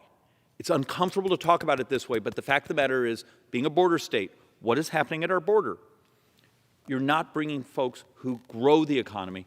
The data says what you're doing is you're making the working poor poorer. And I don't know how often anyone here will get and talk about our crisis at the border, which is real. Come to Arizona. Go to Texas. But the societal impact of when you do it this way. And look, we could get into some of the really interesting economic data saying, hey, when populations leave this country, you just actually wiped out the ambitious populations because these are people willing to pack up and leave, and you actually hurt the departing country. But the fact of the matter is you also hurt the folks here. And the numbers at the border are just stunning. I mean, when you start thinking of during this administration, a couple million folks. They may be wonderful people. It's not about them. It's the impact of the very people we claim we care about. We claim we're trying to help. We claim we're trying to close income inequality. We claim we're trying to make the poor less poor.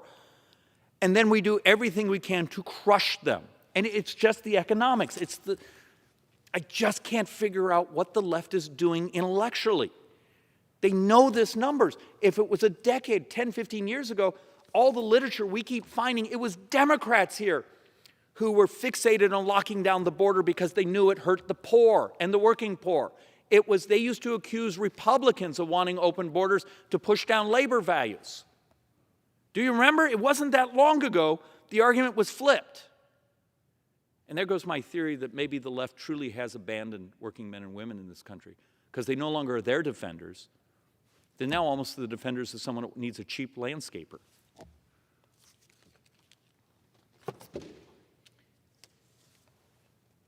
And the border numbers are real. I mean, when you start seeing data coming from the administration itself, and they make it really hard to find the actual facts, But when you're seeing numbers that are 278% increases,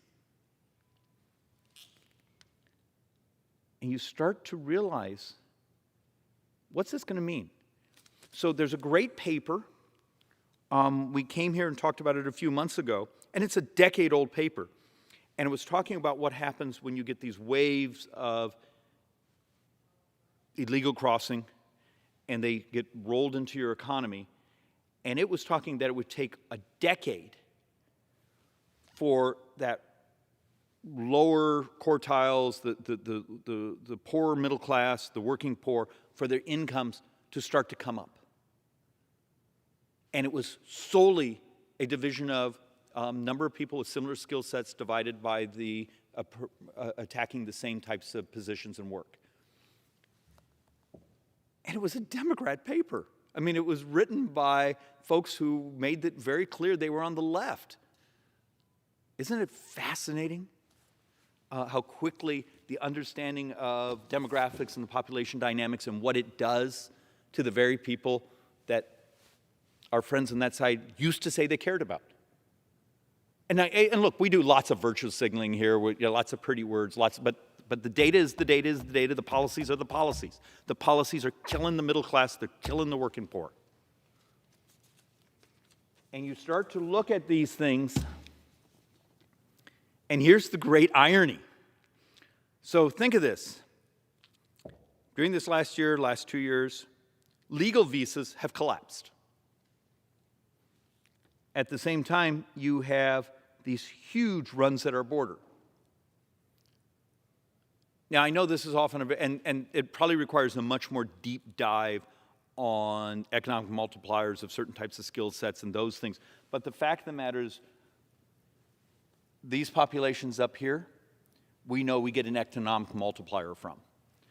These populations over here, it's uncomfortable, but it's the math.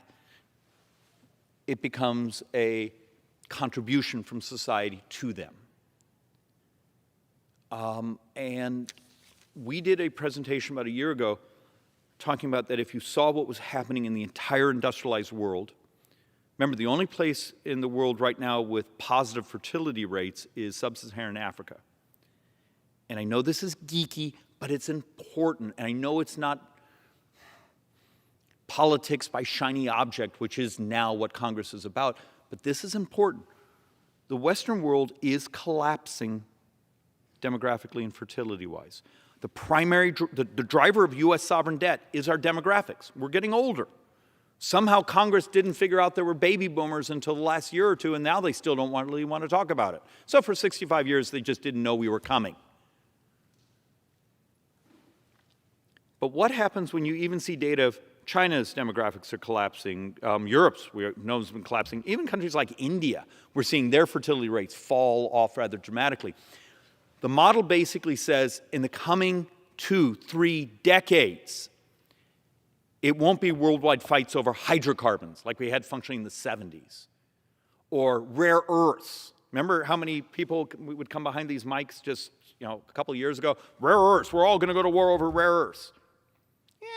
Turns out now that we know how to do the iron air battery and all these other things, the rare earth consumption looks like we may have been really, there may be a path around the massive needs. It turns out over the next couple decades, it's going to be the battle for smart people. And that's a really interesting thing to think about. So we do the brilliant thing with unified leftist government. We make sure that legal visas, legal immigration crashes, but we open up our border to bring in more poverty and misery to even our own poor. It's just, you can't make this stuff up. It's just like every policy set has great headlines, great talking points, acting like you're caring, and you're completely avoiding the misery Democrat policies keep bringing to the society. I mean,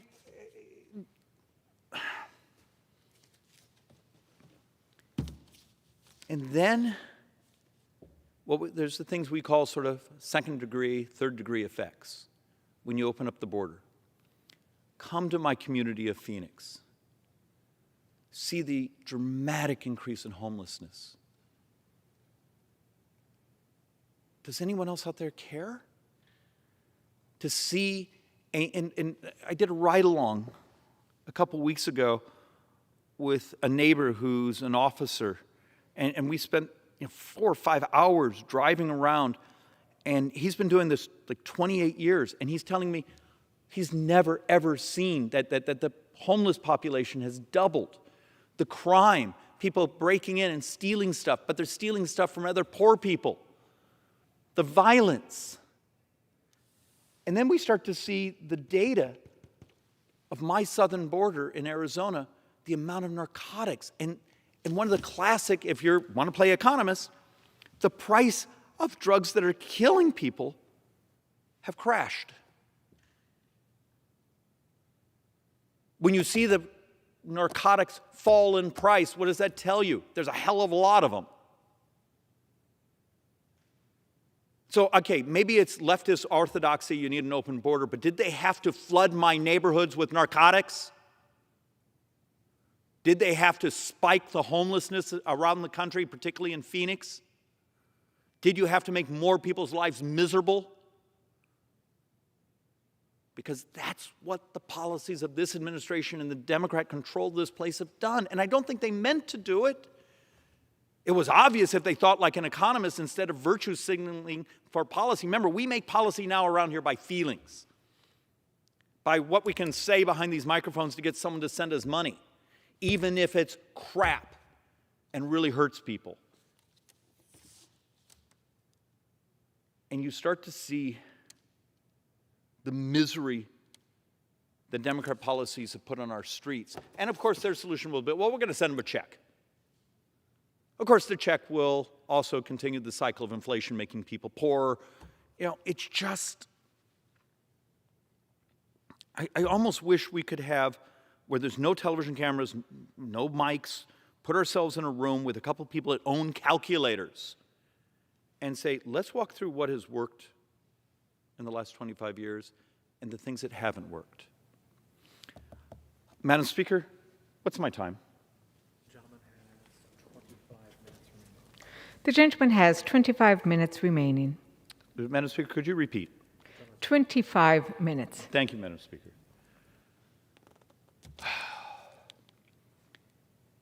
And then, when you're done doing your ride-along with the Phoenix City policeman, who's just, and he's heartbroken. He's actually even moved out of the very neighborhood he loved that he's patrolled, because even he thinks the property crime, the violent crime, the people living in the alleys has become too much for even he and his wife. But the other thing he talked about is how many overdose deaths. How many people. Now, we need to accept a lot of this is a combination of COVID policy, economic policy. We're hunting for the 2021 number. But everything we've gotten so far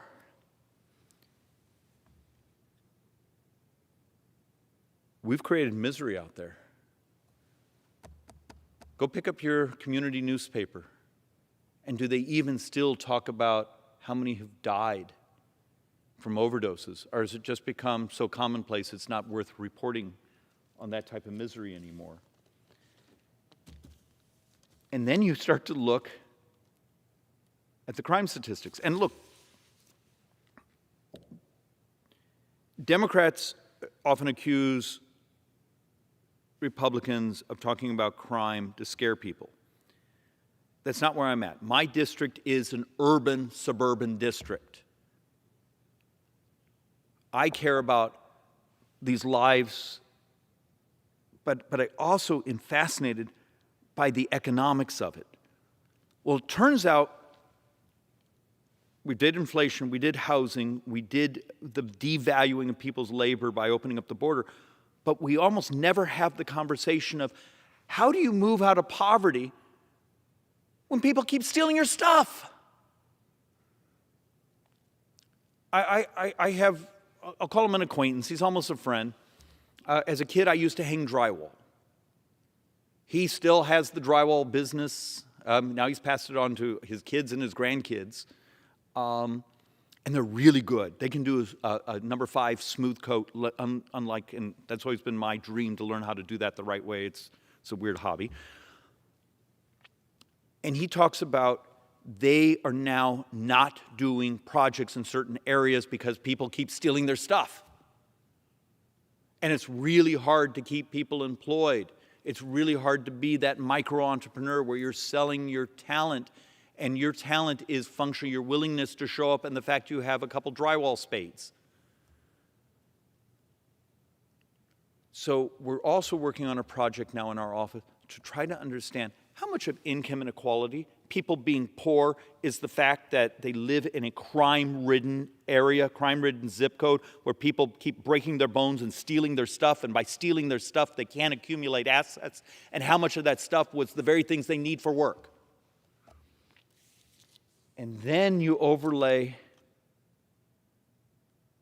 just the incredible spike of deaths, of murders that are happening in parts of the country. Now, maybe this is a societal reaction to locking up parts of the populations, idleness. I don't know. I'm not a sociologist. But we have to understand so many of our urban areas across the country, there's misery.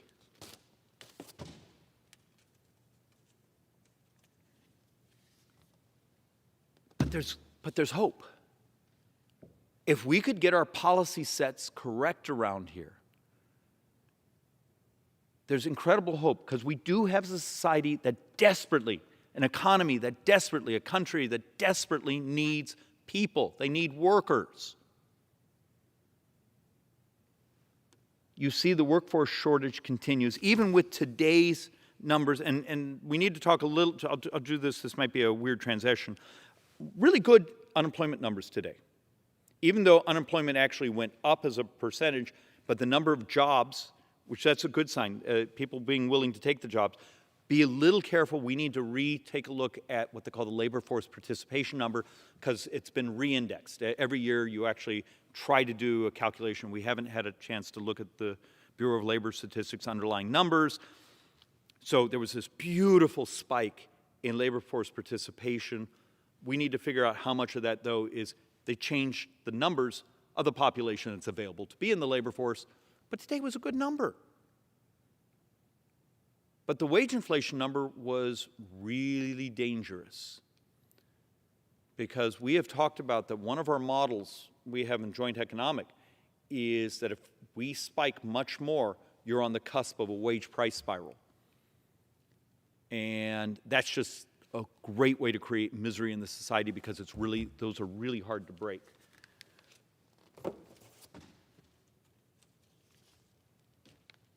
And once again,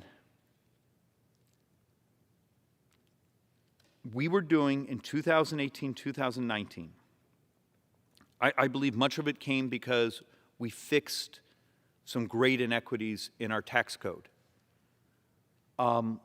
But something, if you start to look at the data, why in this last year has there been this massive, 1.5 million more retirees than we ever modeled for? Why are so many people basically saying, screw this, I'm out of the labor markets, I'm disappearing?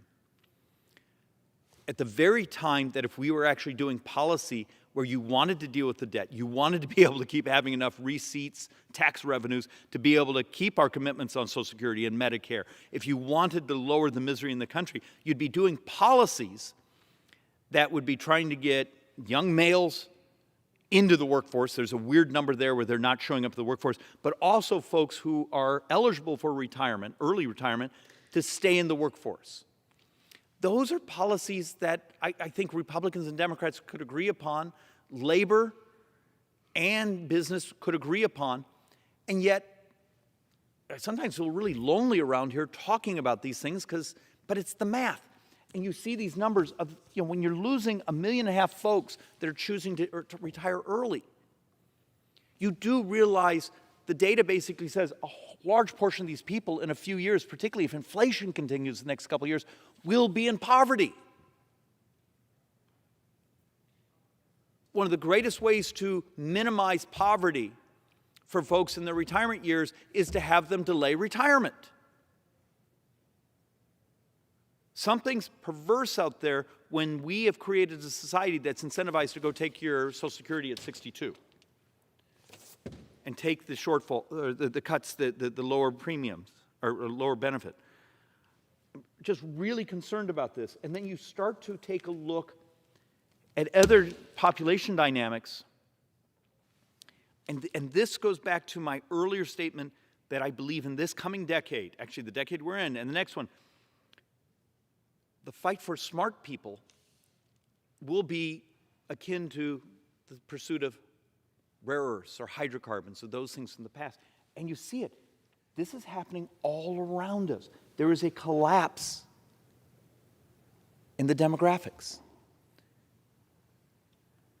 It's, this is China, US, Europe, and it's for all of us. We're less bad than some of the others, but it's miserable. And it's the great opportunity saying, if we would fix the tax code, and yes, maybe it's time to look at the border adjustability so we stop having the arbitrage, or when we try to sell things, there's this massive tax arbitrage of manufactured goods from the United States. But this is our reality. And yet, this place will live on being enraged over the next mask mandate or this or that. Those are big deals. But they're not what's going to wipe out this republic, being unwilling to deal with the fact of our math. And so think about this. We should be ashamed. And Republicans have part of this too as part of our sin. A small part, but part of it. We've been trying to do the math. Take a guess how much money we handed out per family in COVID aid. It's out there. So think of this. I just showed you a bunch of slides saying working men and women have gotten poorer in the last year, but the debt exploded in the last 2 years. And now we're doing the math saying, do you realize we put out over $76,000 per household in cash? That was COVID cash.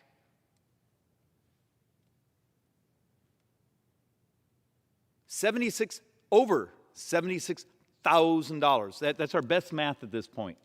And we've been having to go up and down different budget reports. But do you feel, anyone here in this room or around the country, do you feel you got $76,000 worth of value the last 18 months? But that's what we spent. And that's what we tacked on to my little girl's bonds that she gets to pay for. Maybe the concept of throwing more and more cash and blowing up inflation and destroying the incentive to work and delinking society from the nobility of work. Oh, by the way, that work actually makes them much less poor. And now you actually start to see that over the last couple of years, it made more sense not to participate in society. This is what we did. Maybe they weren't thinking, maybe they didn't mean to, but this is what we did. So we've delinked, we functionally financed staying home. And then the last little perversity of just from today. So you'll hear many of the left try to tout that $350 billion bill they just passed here in the House. And if you dig through it, it's like, a 5-year plan, government, planned economy. I mean, it really is sort of terrifying. But there's a little gem stuck in the left's bill they just passed. Do you realize in there, you have the pandemic ending in 2025? It's not based on, hey, we have antivirals now. Hey, we have vaccines now. Hey, we now have home PCR tests. We have all the things we said we needed. They're here. But instead, we're going to keep the pandemic going. That's what you all just voted on till 2025. In my argument, it's about the money. The pandemic declaration has become a conduit to hand out cash. Hand out cash to your favorite groups to make corporate America, hospitals, other addicted to the Democrat Party because they're handing out cash. And now we just passed a piece of legislation that says the pandemic ends in 2025. I beg someone out there, please listen. Turn course on the policies. Come up with a unified theory that moves prosperity, because economic growth, prosperity is moral. But almost every act moved by the Democrats this year, almost every initiative from this White House has made America poorer, has made America more dangerous, and now they're passing pieces of legislation to make sure we stay in this sort of dystopian chaos for years more. Take a breath, look at the data, look at the misery this place has created over the last year. And seriously, I beg of you, consider having some self-awareness and some reflection and stop it. And with that, Madam Speaker Pro Tem, I yield back. The gentleman yields back. Under the Speaker's announced policy of January 4th, 2021, the Chair recognizes the gentleman from Texas, Mr. Rory, for 30 minutes. I thank the Speaker. I appreciate my colleague from Arizona, as he always does, making such a strong case for the need for this body to do the hard work that we're supposed to do in actually using not just taxpayer money, but borrowed money remotely effectively. He's made the case for a long time about how mandatory spending, the spending that we have promised to people through Medicare, Social Security, and other programs is blowing the lid off of our budget, and the need for us to get right, and that there are ways that we can solve the problem. There are ways that we can take dramatic steps to lower the cost of health care, which the gentleman from Arizona talks about regularly, about the need for us to do to drive down the cost of health care so that we can actually contain this beast that is consuming our expenditures and causing us to have to borrow so much money, weaken ourselves against China, and so forth. So I thank the gentleman from Arizona for his consistency on this matter.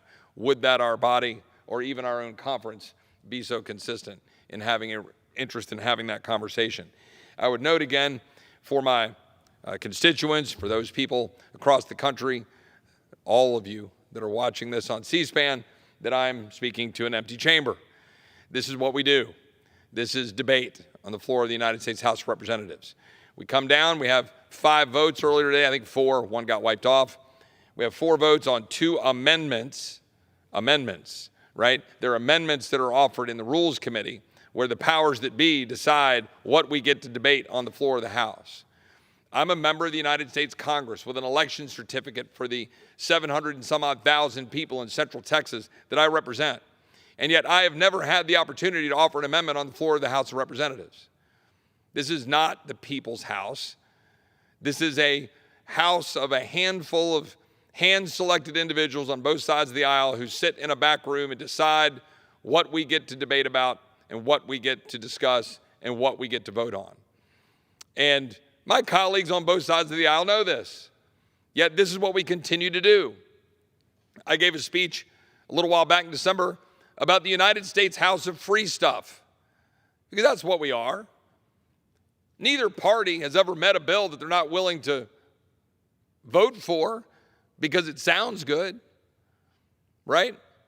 It doesn't matter how much it costs. It doesn't matter what it means in terms of debt, as my colleague from Arizona was just talking about in terms of her debt. It just doesn't matter because we're the United States House of Free Stuff. You got a bill that sounds good. You got a problem you want to solve? Come to Congress. We'll write you a bill. We'll print some money because there's no consequence to printing the money. Now, in what world is that a way to govern? The world is supposedly looking at us of being this august institution of the people's house. And here I sit alone. My colleagues have headed off the airport to fly home. We'll come back on Monday. We'll punch through a no doubt really important list of predetermined items decided by some Rules Committee people, dropped on the floor and say, take it or leave it, vote yes or no. Boy, that's inspirational. looking at how a bill becomes a law. Schoolhouse Rock laughs at us because there is no debate. There is no amendment. Both sides just come down here and they vote to spend more money we don't have in order to buy your votes. Well, my message to the American people is, are you for sale? Are the American people for sale? By listening to every member of this body go home and tell you all of the stuff they're bringing back home for you with borrowed money. Well, we've got a decision to make about how we're going to spend the people's money in the next 14 days. Did we have a debate this week? Do we have a debate this week about the continuing resolution? No. That is the bill that is continuing to fund government that expires on February 18th. Did my Democrat colleagues, did the Speaker come down and offer a appropriations package or bill and say, hey, let's have a debate and a discussion about how we should spend the people's money and borrow more money in order to carry out the functions and our obligations? No, we haven't had that debate. We voted on a garbage piece of legislation today that will do nothing to check China while we're sending our athletes over to bow down to the Chinese and allow them to take center stage on the world stage. China. Never mind all the slave camps. Never mind what they're doing around the world. Never mind the espionage. Never mind the cyber attacks. Never mind what they're doing in rattling, working with Iran, working with our enemies. Ignore all of that. Ignore the slave labor. Ignore the persecution. Ignore what they did to doctors trying to tell the truth of what happened at the Wuhan Institute of Virology. Ignore the virus born in China. Ignore all of that. Just send our athletes over there. And then pass a bill on the floor of this House that has literally no chance of checking China, holding them to account, ensuring that they no longer continue to carry out the atrocities that they're carrying out and continue to attack the United States of America on a daily basis. No, no, no. You just pass a bill and you go give some speeches about, oh, we're focusing on China. Oh, but rally around the TV tonight and go watch our athletes hanging out over in China and then have the Speaker of the House say, oh, don't speak out. Don't say anything. Something bad might happen to you. Where is the spine or backbone of the woman from Texas sending the message to the coach of the Miracle Vice hockey team that said, beat those commie bastards? We don't have any of that here. And in 14 days, the funding of government expires, and what will we do? We'll come down here on the floor with some forced last-minute CR, and then each side will go out and give their talking points about how the other side's priorities are wrong. And you're going to borrow more money as we've now surpassed $30 trillion. But more important than that, when members of this body or the United States Senate vote for a continuing resolution, I want every American to listen to me. When they vote for a continuing resolution to fund government, they are voting to fund the enforcement of vaccine mandates that are causing our men and women in uniform to be forced out of service, to be discharged.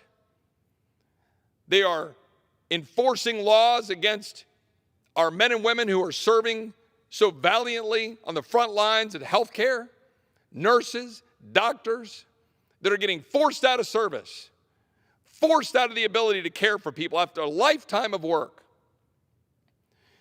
Doctors in the Defense Department daring to say they want to have informed consent, getting fired. Getting fired for daring to question a politicized vaccine, if you can even call it a vaccine, it's a shot, for a politicized virus. And we all know it's a sham. Just like all of the mask mandates sitting here on the floor of the House chamber are a sham. Just like all of the mask mandates on our kids in schools are a sham. And they're forcing our kids into the corners and forcing kids out of their schools and causing mental health issues and causing health issues and causing suicide rates to go up, all of which was entirely predictable. And this body cowers in fear, running around here. If you dare walk down the hallway not wearing a mask, it's like, get away, get away. What kind of a country are we? Putting our children in the corner in masks when there's zero science to back up that in any way, shape, or form is good for them or their families or the teachers that are teaching them, allegedly teaching them. God bless the woman in Prince George's County, Virginia, who yesterday took the school board to task for their duplicitous lies about masks, blaming the governor. And now you got a new governor. Now you got a new governor who's changed the law, and what is that school board doing? Finding every reason in the way to force those kids to be masked. Because that's what this is about. It's about power and force. Well, the American people have had it. Parents across this country have had it. They've had it with school boards that are forcing critical race theory on their kids. They've had it with school boards that are forcing their kids to be masked.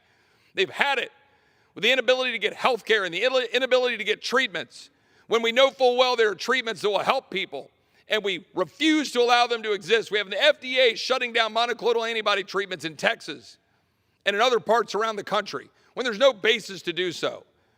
When you've got the Omicron burning through with very reduced lethality, with very little indication that it would impact our children. You've got study after study demonstrating that the risk for our children of dying from the vaccine, dying from the virus, is so statistically insignificant relative to the need for a so-called vaccine and or the dangers posed by a vaccine in kids. And everybody throws back and says, oh, Chip, we've had vaccine mandates for forever. Hold on a second. We've never had a federal vaccine mandate like this administration is cramming down the throats of the American people. Show it to me.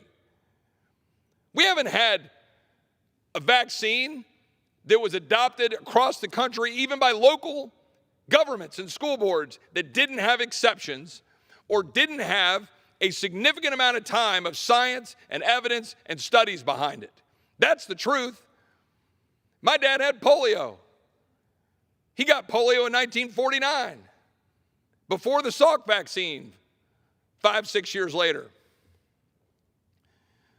Go study how that vaccine got rolled out. It didn't get rolled out, crammed down by the federal government in less than a year.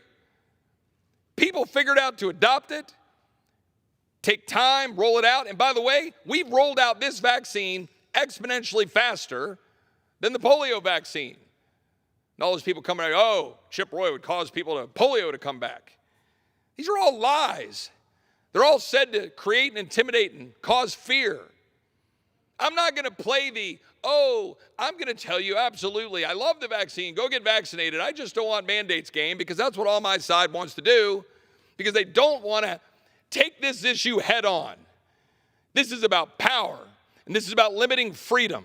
This is about undermining the ability of the American people to make choices for themselves. And it is causing harm. It is killing people by taking away our ability to go focus on therapies and treatments, because we've gotten so focused on a vaccine and cramming that vaccine down on the American people. And it's political. And we should be ashamed of ourselves. And we shouldn't fund it. We should not fund a government enforcing vaccines on the American people. We shouldn't force them on our doctors. We shouldn't force them on our nurses. We shouldn't force them on our students. We shouldn't force them on our brave men and women in uniform. We shouldn't force them on Border Patrol, all of whom are having these forced mandates are causing some of them to lose their job. Lifetime public servants. People have served their country honorably for years. We're standing here in the House chamber, and I'm looking up at the 13 stripes and the 50 stars in the country that says the land of the free. And yet this government, through the power of government, is forcing people to get vaccinated against their will when we know it is absolutely true that natural immunity is real, that natural immunity, if you had the virus, is every bit as strong or stronger than vaccine immunity. So you're forcing an individual to take a shot, even if they have natural immunity, or lose their job. In America, I, for one, will not abide that. And I'm going to take every step I can in the next 14 days to make everybody up here in Washington understand if you vote to fund this government without stopping the vaccine mandates, you're voting for those vaccine mandates being applied to doctors, healthcare workers, our men and women in uniform, federal contractors, Border Patrol, all of those people that are serving publicly and trying to serve their country. I see the gentleman from California here, and I'd be happy to yield to my friend from California. Well, I thank the gentleman for yielding. You know, the passion with which you speak is the passion that the American people feel right now.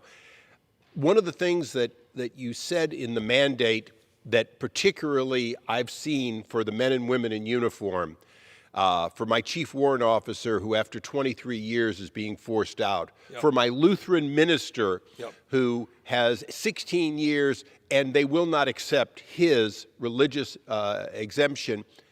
What I'm seeing, though, that I think the American people need to understand is it's not going to change the number of people who are vaccinated. No. Firing somebody simply means they go from being an employed person to an unemployed person. Correct. A productive person to somebody less productive. We are literally making, as you and I speak, our military less productive at a time in which the Russians are the Ukrainian border prepared to snuff out a democracy. So your passion is the passion of the American people.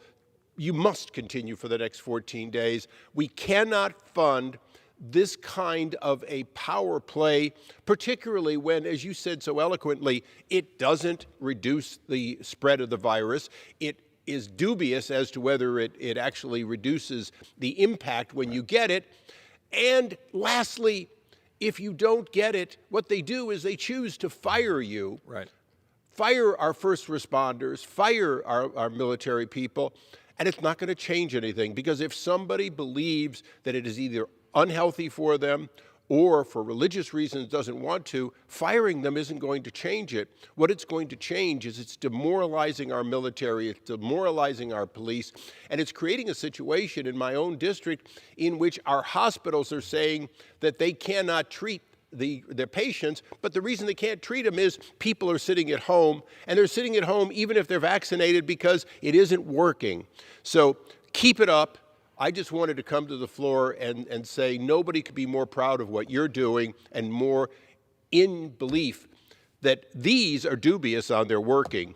The vaccine now has become more about a religion of power than anything else, and I want you to just know that you have the entire Republican conference behind you.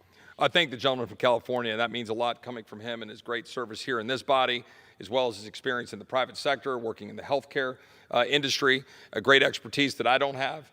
My expertise is mostly on the other end of that as a cancer survivor and watching my dad deal with polio and those other issues. But I find it astonishing, whether you're talking about people getting fired from their job or using a slightly different example, if you look at the vaccine mandates that are being applied in our nation's capital, in the seat of liberty here in the United States of America, if you are in the District of Columbia and you go to a restaurant and you show them that you took a test that afternoon and are negative for COVID, but you are not vaccinated, you can't go in. But if you're vaccinated and you're positive for COVID, you can go in. In what universe does that make sense? But that's what we're doing. We're turning logic and common sense on its head. And we're doing so because, I agree with my colleagues on the other side of the aisle, by the way, we politicized a virus. And we politicized our response to it. Our friends in Japan, they put out their public policy as, there's a vaccine, we think it's good, we think you ought to consider taking it or strongly encourage you to take it. There are some risks that we're studying. We're not going to mandate it. And their vaccination rates are higher than ours. Maybe they're a more compliant society. There's all sorts of reasons behind all of that. We're bigger. but it tells you something. Why is that not our position as a country, right? Encouraging people. My dad's 79 years old and a polio survivor. I wanted him to get the vaccine. I wanted him to get the boost. He's particularly vulnerable. My mom. But it ought to be up to us. We ought to be able to decide for our families. I assume the gentleman agrees. Yeah, not only do I agree, but I just want to share something about this body. You know, you and I get into elevators, and sometimes our colleagues get out of the elevator, particularly if we're not wearing a mask.